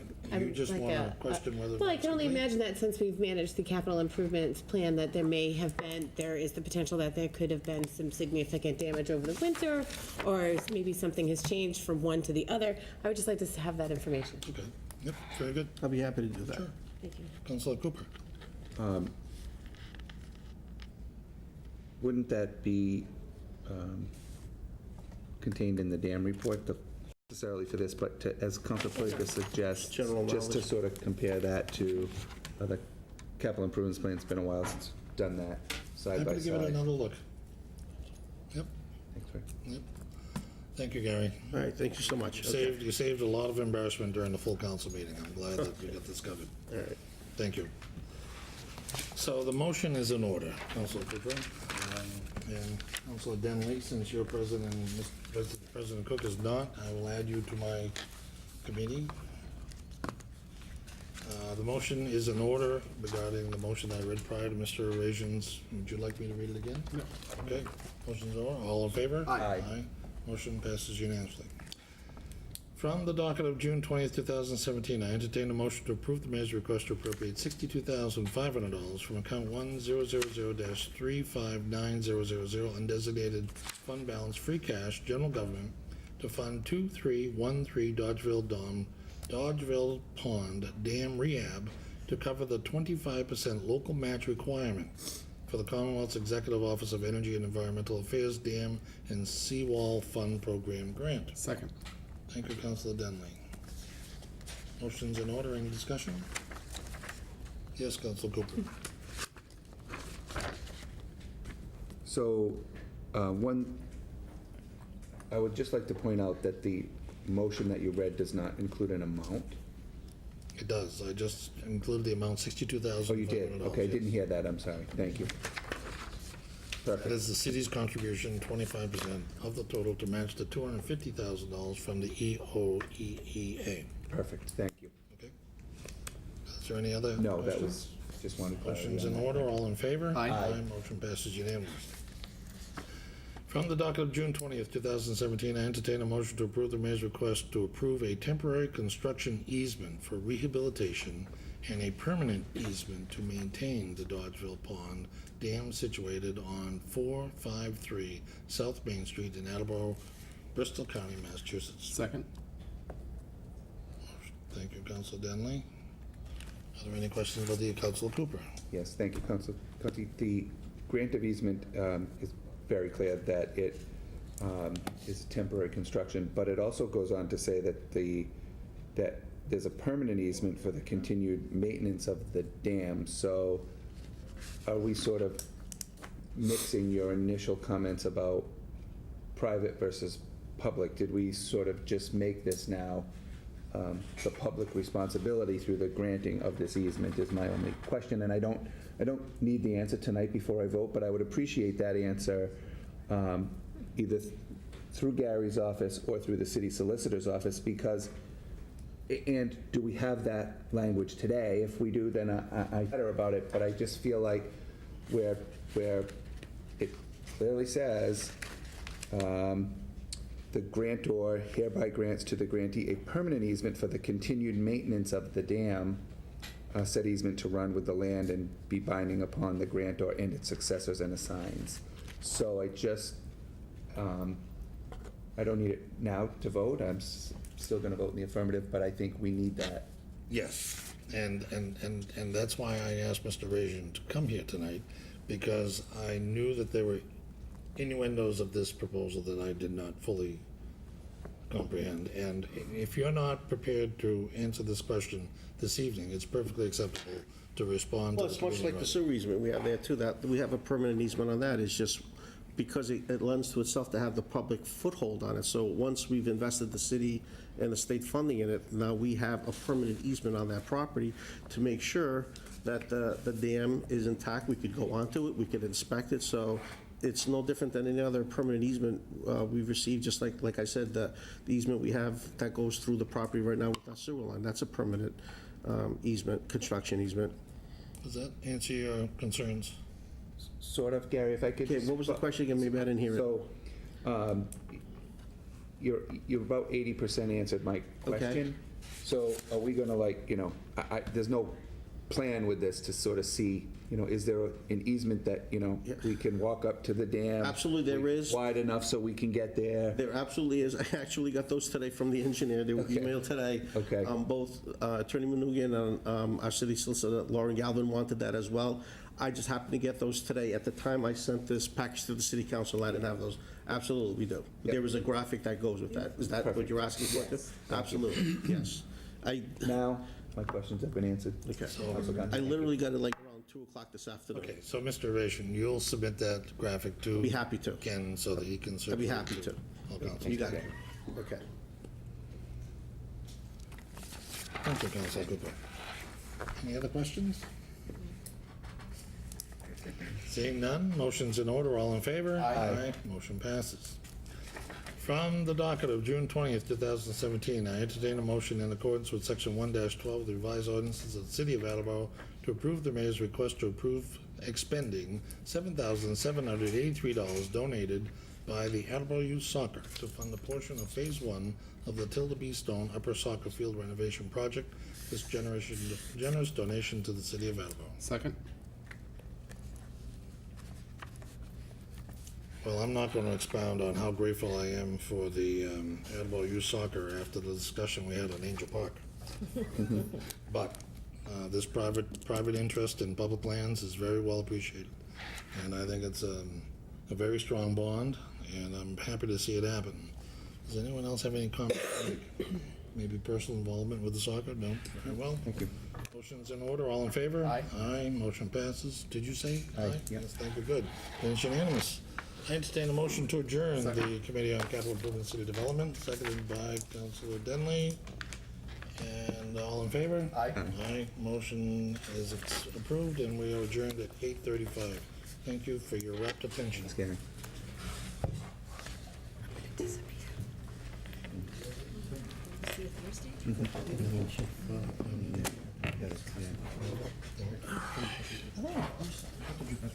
All right, I would like to call the Committee on Ordinances, Elections, and Legislative Matters to order at 8:36. I have one motion to bring out tonight to actually vote on. We read this into the record a few weeks ago. So the motion is I entertain a motion to amend the revised ordinances of the City of Attleboro as follows. Insert the following as proposed into the revised ordinance of the City of Attleboro, Chapter 20, Departmental Revolving Fund Ordinance, General Law, Chapter 44, Section 53E and a half, Chapter 20, Departmental Revolving Fund Ordinance, General Law, Chapter 44, Section 53 and a half. I'm going to waive the reading as we've already waive that reading, but I do want to thank the City Auditor, Deb Gould, for coming down to the committee meeting several weeks ago. Really did a nice job handling a lot of the questions, the concerns, as well as really taking the lead to help author this, as it's quite the cumbersome motion, as she worked with several department heads as well as City Solicitor Galvin to ensure that we are in compliance with the new modern Municipal Modernization Act. It's a tongue twister. But I also want to thank members of my committee who came down to that special committee so we could get that in. Mr. Blair, Mr. Conti for coming down, and of course, Mr. Denley for helping me read that monstrosity of an ordinance. So I don't know if anyone has any comments or questions on. May I second it for you? Oh, yeah, that's a good idea. Thank you. Sorry about that. Now, Vice President Denley. Yes. We had talked previously about the animal shelter maintenance revolving fund. I was wondering if you could give us an update Absolutely. on that. I spoke with the city solicitor on that at your behest, so thank you for raising that. As I asked a couple different times, if there were any concerns, send them in so we can make sure that we get this through, because we need to make sure that this motion is voted in congruency with the budget. So I'm waiting to hear back from City Solicitor Galvin. We spoke briefly last week rather. I expect to have an answer before our meeting next week. Okay. So at that point, we can make an amendment so we can fit in your concern. Okay, thank you. Council Conti. So, in regards to the animal shelter counselor, through the chair to Councilor Denley. Sure. Councilor Denley, it's my interest that we don't expend any dollars out of this expenditure. Is that where you're coming from? Because I want to make a motion to this revolving account that would prohibit the animal shelter for expending any of the fund the first year, because we get to vote it every year. Yes. Because it's a brand new building and nothing needs to be done. So I want it to build up, and I want it to become a big amount, and maybe in year 3 or 4 or 5, future councilors may decide that that's the time to start allowing expenditures of some of the money, but I would like to build them up. So I want to change the 20-13 Animal Shelter Building Fund number 2618, section, I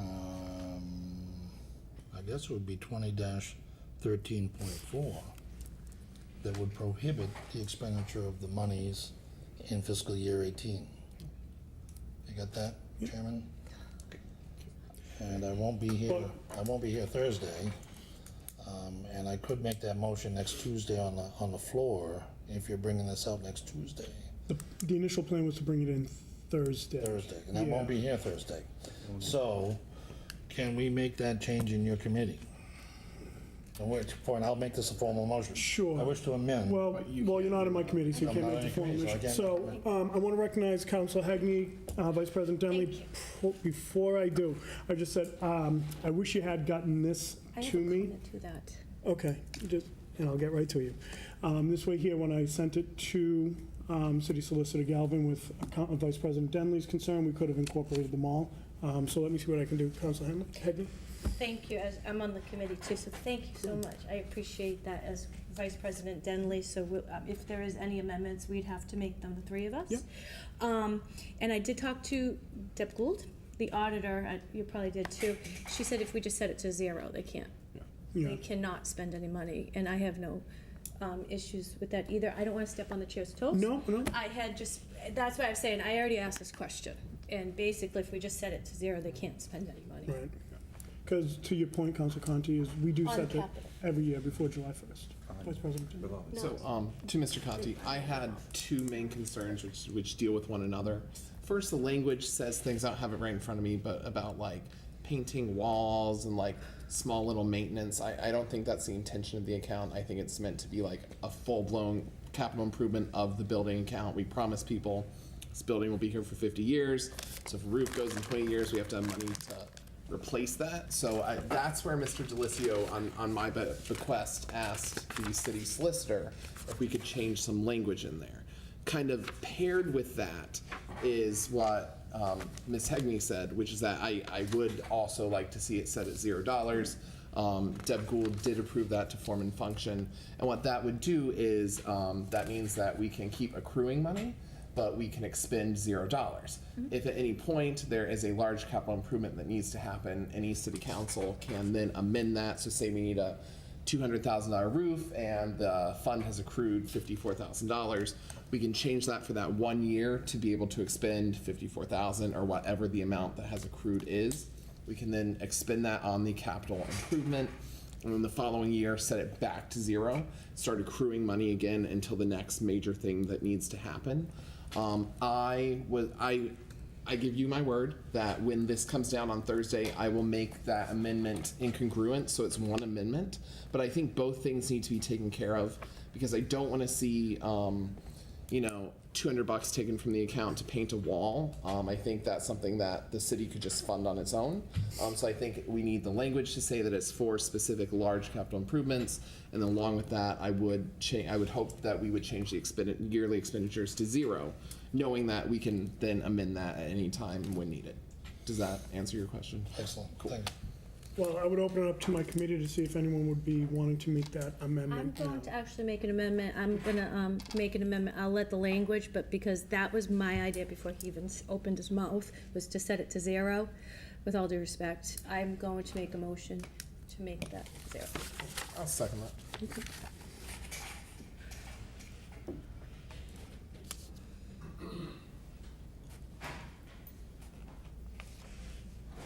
If I may, Chairman.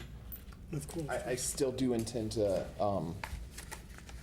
hopefully hear from the state solicitor. I can't talk to Jay about changing the language as well, but I think this is at least half of the step, so like may as well do it now. Absolutely. All right, so the motion on the floor is to amend the animal shelter building fund to set the fund at a $0 expenditure. And I have a second by Councilor Denley, Vice President Denley. Do I have any other discussion on this? Seeing none, all those in favor? Aye. Opposed, none, motion carries. So now we're back to the main motion, which again, I'm going to forego the reading of it because it's already 8:45. Councilor Denley has seconded. Do I have any additional discussion on this? Seeing none, all those in favor? Aye. Motion passes. I would also like to entertain a motion to adjourn. Second. All those in favor? Aye. Aye, we are adjourned at 8:44. Thank you. Who's up next? Hello? Nice job, everyone. Are you gonna, because you know what, Peter doesn't feel good, that's why. That's all right. Are you Go okay ahead. now? Okay, I was Is letting go. Councilor Jackson? Counselor Jackson is left for the evening. Okay. Good. I was just gonna let Peter leave, so. Go Oh, ahead. that's all right. I didn't know. It's okay. Okay, go ahead. Are you okay? Go ahead. All right. I'll be quick. You know how fast I talk. So,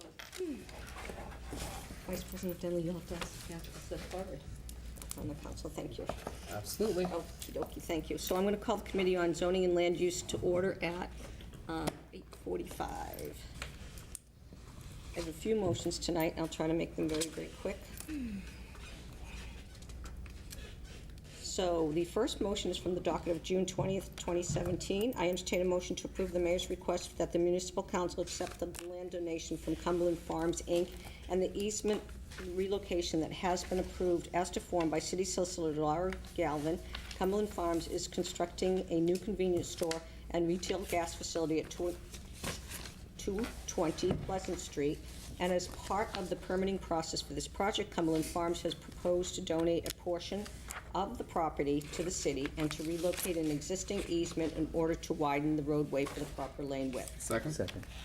Okay, thank you.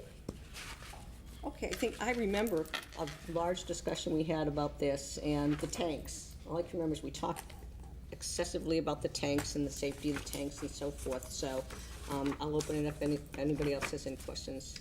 No, it's pretty self-explanatory, Okay. except I think I asked questions about the easement at the time of the tanks, and they told me, I was told to be quiet, Yeah. because it didn't apply, and here we are talking about an easement 6 or 8 months later, so that concludes my comments, So your but foresight was very warranted. it wasn't gonna work. There you go. Okay, so I'm not going to go read the rest of the letter then, if everybody's good with that. So I'll make a move to vote. All in favor? Aye. Aye. Oh, I'm sorry, If I could just read your Yes. letter. I misplaced my letter. When you're done, if I could read that, that would certainly. be Do you want me, you don't want me to? No. I just would like it personally, just because I'm Yep. adjacent to this Absolutely. location. And I'm back to, if you'd like, you can have it now. I have the package That would be fine. right there. There you go. Thank you. Okay, and all in favor? Aye. Thank you. The motion passes. All right, for my second motion, I entertain a motion to approve the mayor's request that the municipal council accept the donation of 3 parcels of real estate to the city from Mr. Robert Lepper. The parcels are located on paper streets known as Ash Street and Pine Street, more specifically Assessor's Plat number 45, lot number 179, lot number 180, and lot number 181. Second. Second. Thank you.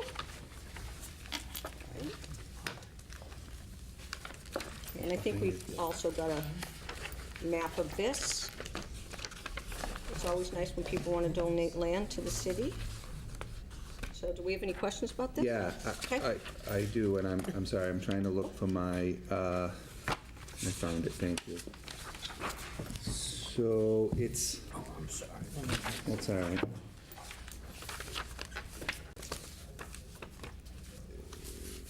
Ash and pine, Yeah, and there's a map there too. yeah, that's what I'm looking at, so here's South Main, Eden Terrace. There's Yeah, pine.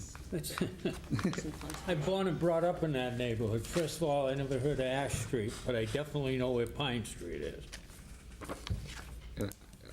Yeah, I don't see the, The on the map. the only thing I can possibly think of is if you go the end of our Pine Street, there is a paper street that goes between that and Brown Hill. So, So if he's donating that, it's swamp. James, Parker, this must be pine. The rest of this here must be pine, right? Well, let me read the next, because Is I think Orange that, Street, right? Yeah. Is Pine Yeah, Street yeah, here. this is it right here. That's This is the exactly paper, what yeah. I'm telling you. It Yeah. intersects with is there Brown a Hill question? Street. Is there a question? I'm sorry, is there a question? Yeah, the Yeah, I question is, wanted we're to trying know to where it figure out the was. Okay. locus on the Gotcha, okay. street, which Is- Pine is Street there- nor Ash Street are located Gotcha, on this map. gotcha. Is there a question about the location that you need me to? No, I think we Okay, figured it out. okay. Thank you. Thank you, no, I appreciate that. Just wanted to know if there was, yeah, Yeah. something that was going in to it- cause some concern. In addition, my Yep. questions are, in addition to the locus, my questions are, is this parcel contiguous to other city-owned property? Or is this an isolated piece of land Okay, that is so- mostly Gotcha. Let me read wetland? this because it answers the questions, okay? So I'm going to read the whole letter through. It's very short, well, not very short, but I formulated a recommendation relative to the letter dated June 9th, 2016 from Mr. Robert Lepper, in which he offers to donate to the city 3 parcels of land that are located on paper streets known as Ash Street and Pine Street. The 2 paper streets are located perpendicular to Eden Terrace on the south side of the layout, and I won't talk about the descriptions. The 3 lots collectively contain a total land area of 15,000 square feet. The 3 lots are contiguous. The lots are encumbered almost completely by wetlands. Okay, so I think we're getting to your, according to the tax collector's office, the real estate taxes for all 3 lots are current as of the date of this memorandum, despite the small size of the subject real estate and the fact that the property is almost completely encumbered and saturated by wetlands. I respectfully recommend that the city council accept the land donation. Stormwater from a number of streets empties into the wetlands that saturate the area, and I think it would be prudent to accept the land donation because it would afford the city greater control over the land in the low drainage area. So it looks like this thing is It- surrounded. If I may, Madam Chair, it certainly is surrounded by wetlands. You know, perhaps with the exception of what is the paper street. However, I would imagine that most of that would be encumbered by the wetlands protection, the city's 25-foot, most of that paper street would be. My question wasn't whether it's wet. My question really was, which I think I'm satisfied in that it's surrounded by mostly wetlands, but traditionally, we've asked the question on land donations, does it make an existing piece of city-owned property bigger by accepting this donation? Especially the most recent ones, like, Wagon Lane. where, right, it was adjacent to, or it was in a, you know, Water protection. water protection district. So that was where my Sure. line of questions were going, and I think, although it's not, I think Gary, in his letter to us, tried to address the question that we likely would have asked, which is it part of make a city property bigger? Bigger. It looks like it makes the wetland area more, Well, larger, of course, yeah. yeah, well, doesn't make the wetland any larger, but it makes, it's now protected. Yeah, the protected area of Yeah, that, yeah. which is a good thing. It is a good thing. Yeah. Yep. Anything else? No. Oh, yes, Mr. Chair. That piece of land I am familiar with. If you go the end of Pine Street, if you're familiar with Pine Street, there's a paper street there that I just learned has a name. Right? that particular street isn't part of this acquisition by the city. That paper street is still owned by the city, or is it owned by a developer? I do not know the answer to that. Because it's used as a junkyard, that's why I'm asking the question. So in actuality, It's right down here, right? Yeah. Yeah. if you go the end of No, I Pine know, Street, I know exactly what you're talking about.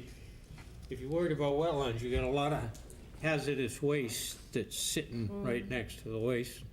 Well, we used to have a neighbor down there that watched it, since she was passed.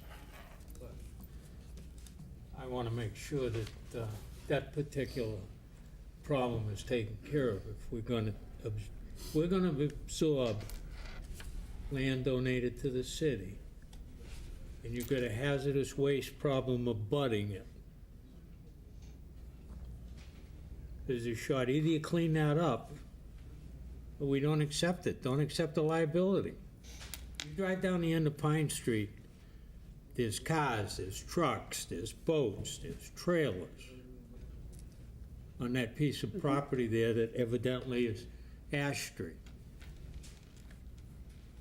So if we accept that, and there's a leakage there, and we own the land, we're gonna eat it. But before we accept it, I would like to make sure that the wetlands are protected. If we're gonna take it on, make sure it isn't polluted, make sure there isn't a problem. We'll do that. May I ask? Yeah, sure. So, I wasn't on the planning board, and this is one of the areas of Yeah. my least amount of expertise on the council. And I guess I'm curious, as it pertains to a paper road, whose responsibility is, because what you're talking about is all over that specific area. So whose responsibility is Depends that? who owns it, that's why I asked, if I may. So do we own the paper roads? Because if it's ours and he's putting his junk on there, then we need to move that. Well, yeah. So that would be my question. If we accept it, yeah. we'll Some look into paper this. roads are owned by the Okay, developer. so let me, go ahead. We've got one person talking. Well, no, well, that's what I'm trying to figure, like, if there's some that are owned, I guess that's a great question to have answered, is that particular parcel of road, that's a paper road owned by the city or by the developer? And I think that, I don't think it has to hold the vote up for this evening, but it is something that we can make a phone call about and find out about. But then, even if we do accept it, but if it's our property and they're storing things on our property, then we have ways of making them move that, and that's their responsibility to do so. Very good. Go ahead. I think the question is, at least in my mind, now having been brought up, is the right-of-way, which is currently known as Ash and Pine, is that affected by the city taking ownership of this land? That's the first question in my head. The second question in my head is the stuff that you described, cars, boats, trailers, trucks, tractors, within the city-owned right-of-way? And if it is, that would mean, based on this map, that it's likely in close proximity to a large wetland that perhaps should either be moved out of the right-of-way if there's no rightful owner, or should be moved onto the abutting owner's property and out of the right-of-way, even if the right-of-way is an unaccepted street that is known as Ash and Pine. Gotcha. Okay. Well done. Thank you. I'll find out those are obviously great questions. I will find out the answers to those questions. Can we go ahead and vote it out tonight? We feel I think comfortable, so. and then I Yeah, can go to the next one. Okay. yep. Very good. So I'll make a motion. All in favor? Aye. Thank you very much. So that motion passes. I will get those answers. And I actually have two more. So I entertain a motion to approve the mayor's request from the municipal council to accept the donation of a parcel of real estate to the city from Priscilla Phillips, Lawrence Smith, and Melissa Phillips.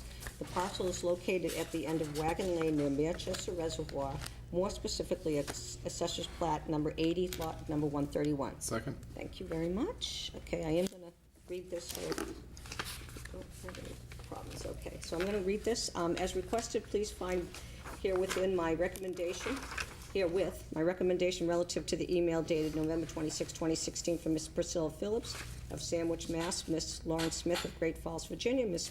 Melissa Phillips of Mashpee, Massachusetts, in which they offer to donate a parcel of land to the city. The subject lot is located at the end of Wagon Lane, and see it on the map there, near Manchester Reservoir. The subject lot is identified as Assessor's Lot number 131 on plat number 80. The subject lot contains a land area of 22,500 square feet, plus or minus feet. Let me sort of drop down here. Approximately 1/5 of the lot is encumbered by wetlands. Let's see, I do want to say this. According to the city assessor's records, the subject lot abuts 50 plus or minus acre Mass municipality-owned land, of which the city purchased in 2002 in part with a self-help grant to enhance the protection of Manchester Reservoir. So we have another wetland kind of thing going on. Given the property's close proximity to Manchester Reservoir and that it is contiguous to a 50 plus or minus acre mass of municipally owned land, I recommend that it would be prudent to accept the land donation, as it would serve to better protect Manchester Reservoir and the Orrs Pond Water Resource Protection District. So we got sort of the same situation. And go ahead, yes. Yeah, exactly my point, right? So the first motion didn't include the three things that we generally ask when we're accepting land, besides of the taxes paid and all those Right. kinds of things. So, and this specifically talks to a contiguous, makes a large contiguous parcel even bigger. Yes. Anybody else? Mr. Constantine? Thank you. Over the last several weeks and even a couple months, I've gotten to speak with Lauren Phillips Smith extensively, and I've spoken with her sister Priscilla as well. They're so excited to be able to donate this piece of land because, as you mentioned, they've all since moved out of Attleboro, but their family has quite a legacy here. And this is what they wanted to do to really keep their parents' memory alive and their legacy alive. So I think it's really neat that you have three sisters who had such amazing memories and that plot of land that really are almost begging us to accept the land. And it's gorgeous land, too. So I just personally wanted to thank the Phillips sisters for their donation.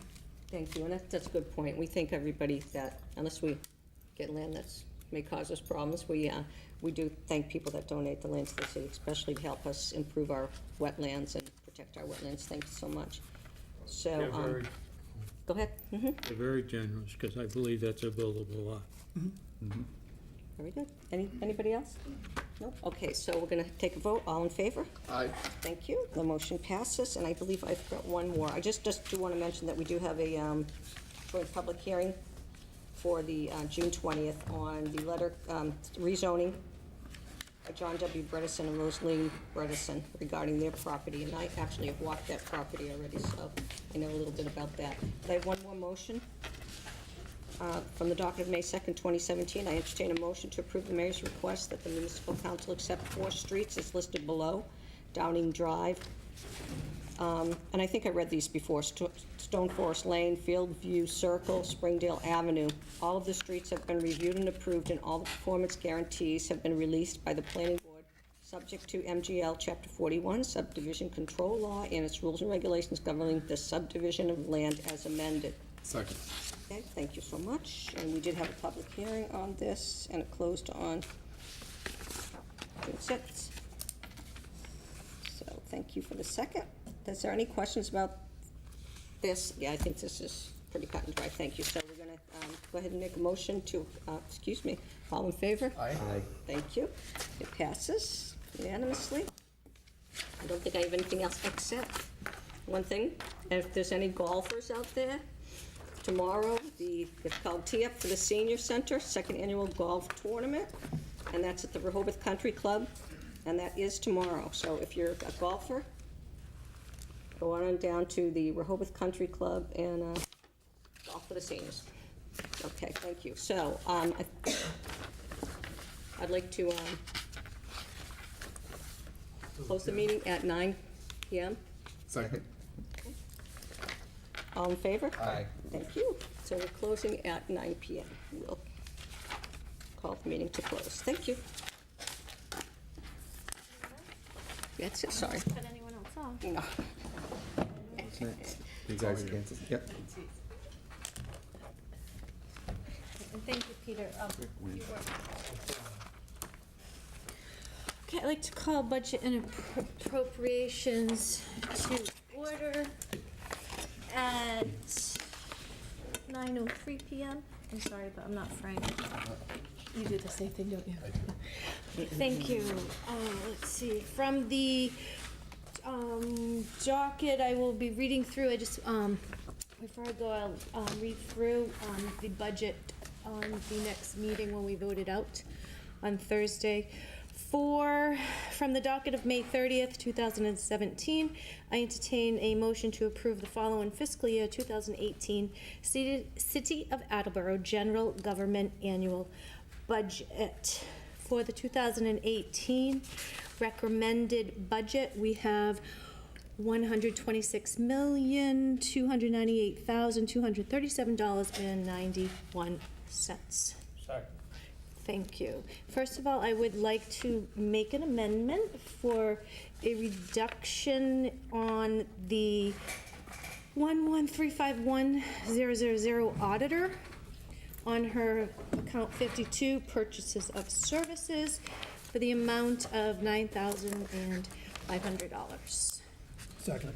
Thank you. And per Deb Gould, during the budget deliberations that we did have, and she did bring up that she had made an error, and she sent down a memo, and Thursday we'll have another motion for her asking for that allocation for any of those that were present at that meeting.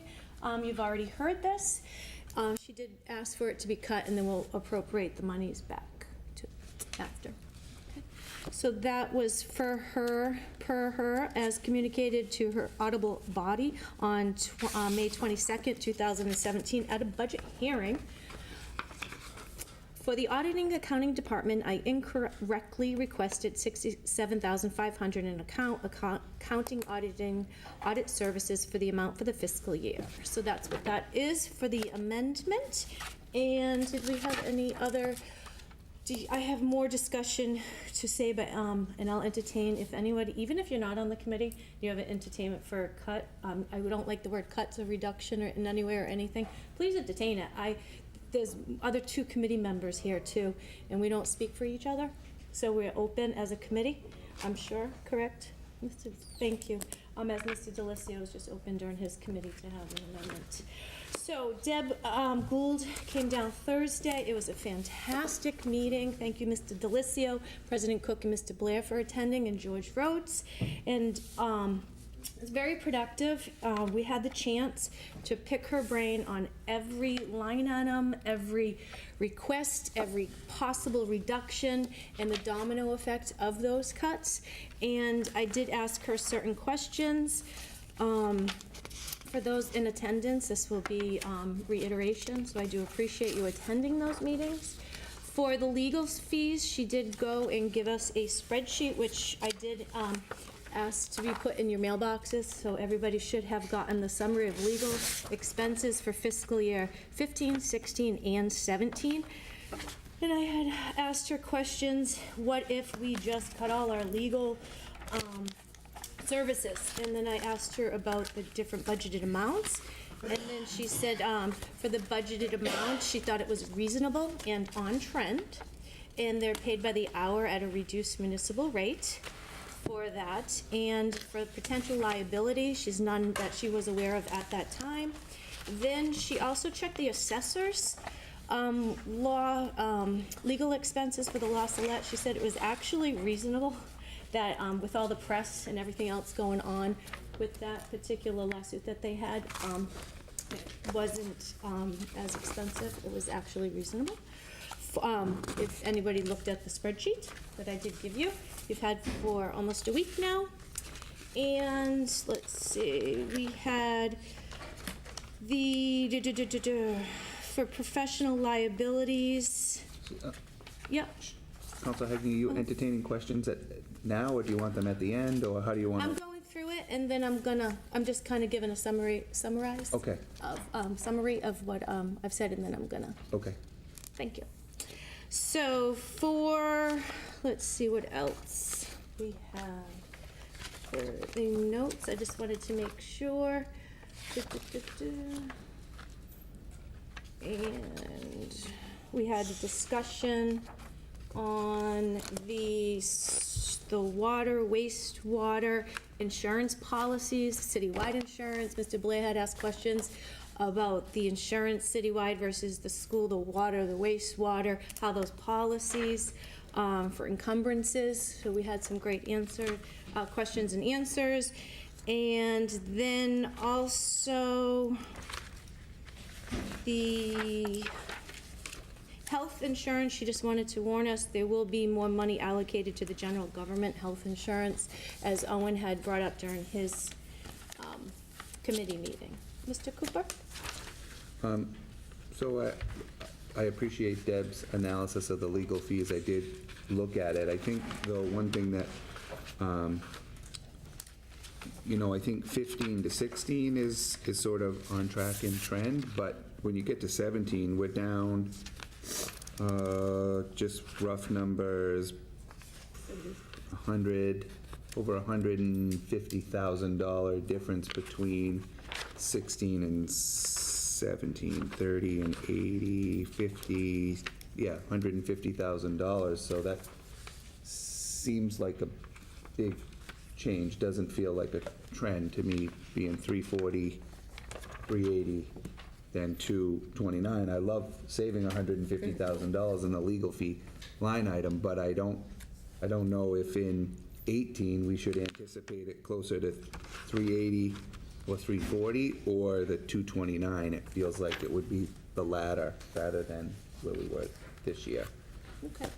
I don't know, sort of, I guess I'm asking, did we budget enough in 18 if we went with what we spent in 17?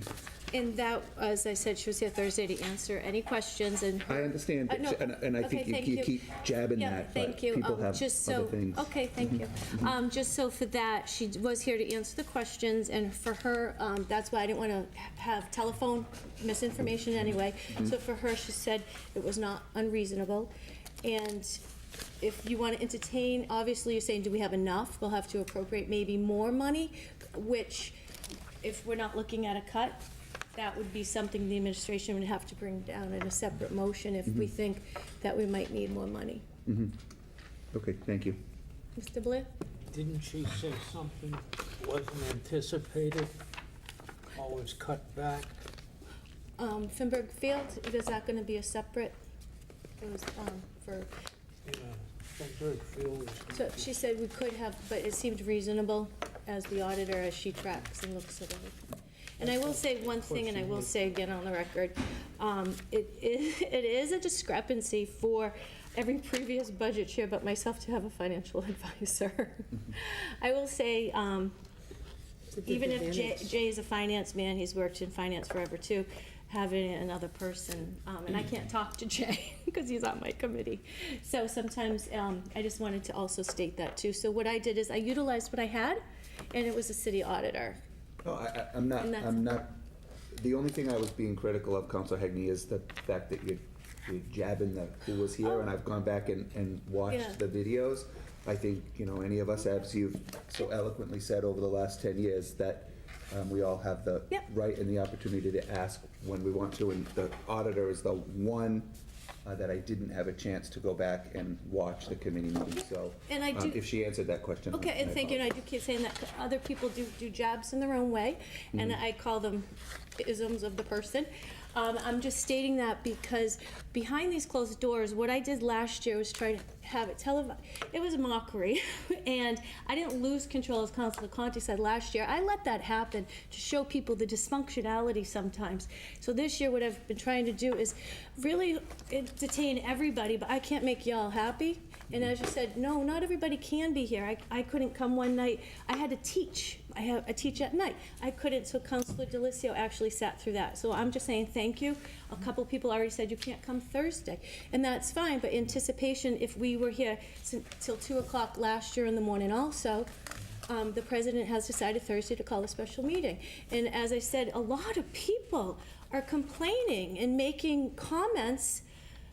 And I've said to counselors, please, if you have a cut, say it now. The cameras are rolling. You got camera FaceTime. Go ahead.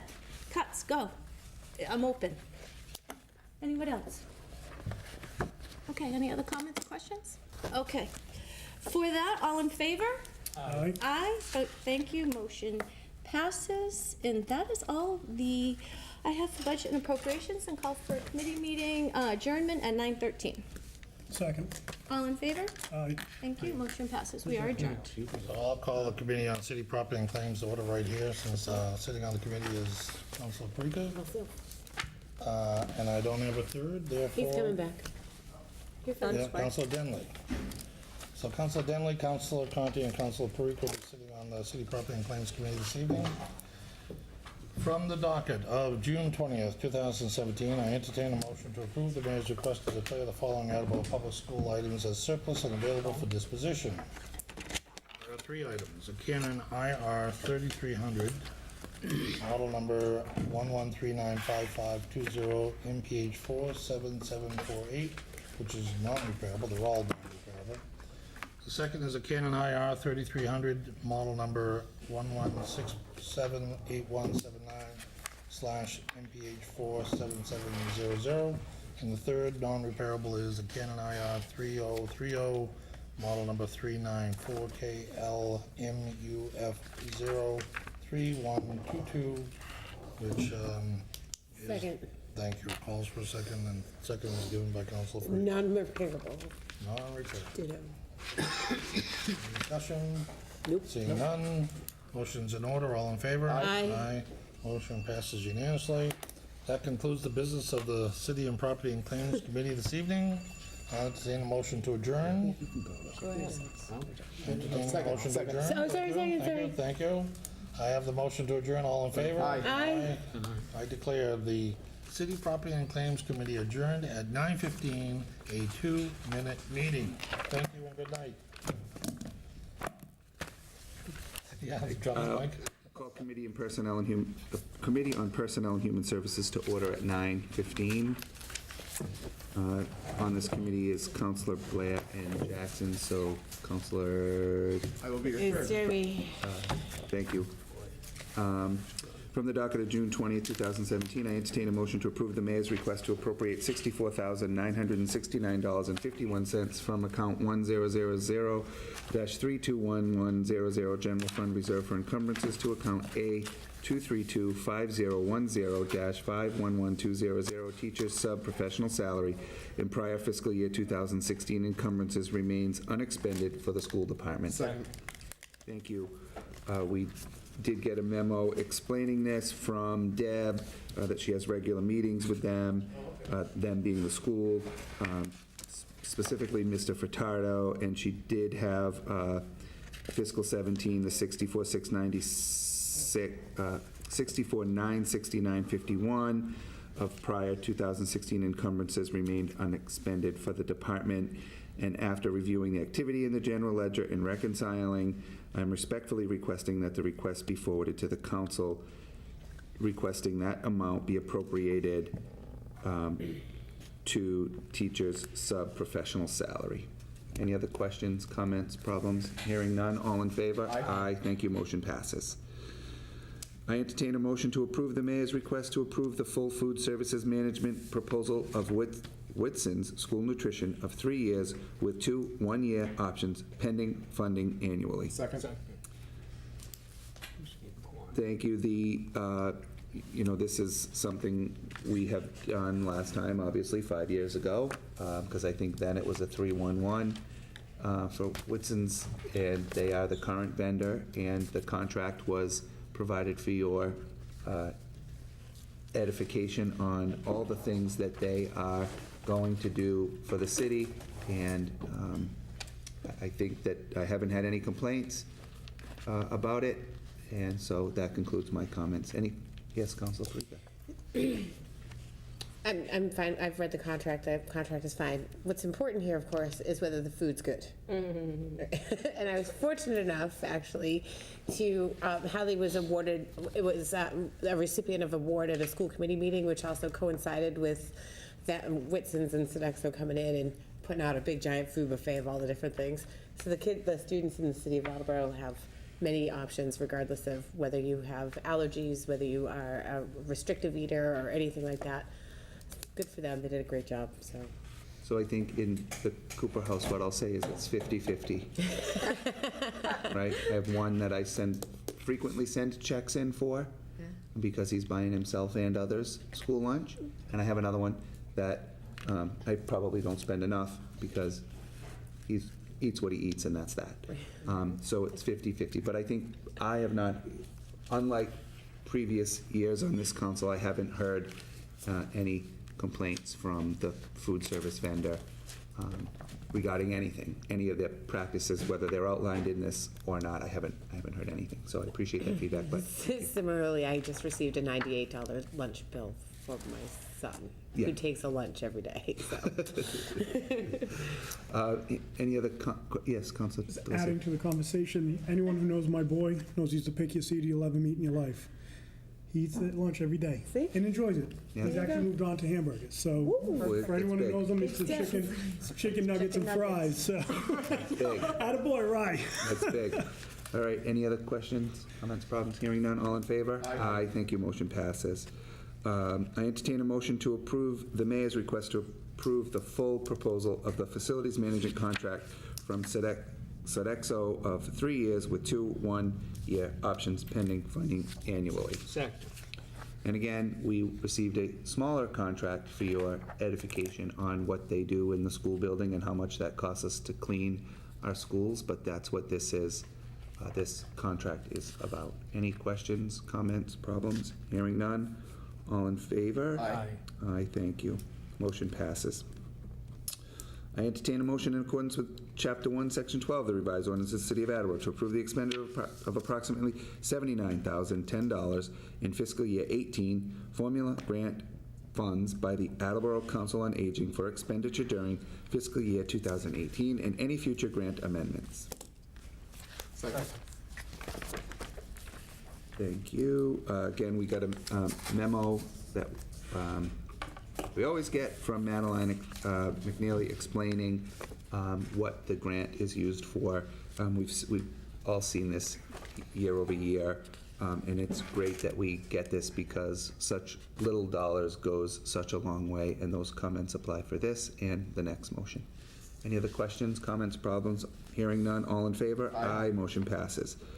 And finally, I entertain a motion in accordance with Chapter 1, Section 12 of the revised ordinance of the City of Attleboro to approve the expenditure of approximately $75,285 in fiscal year 18 Shine Grant funds by the Council on Aging for expenditure during fiscal year 2018 and any further grant amendments. Second.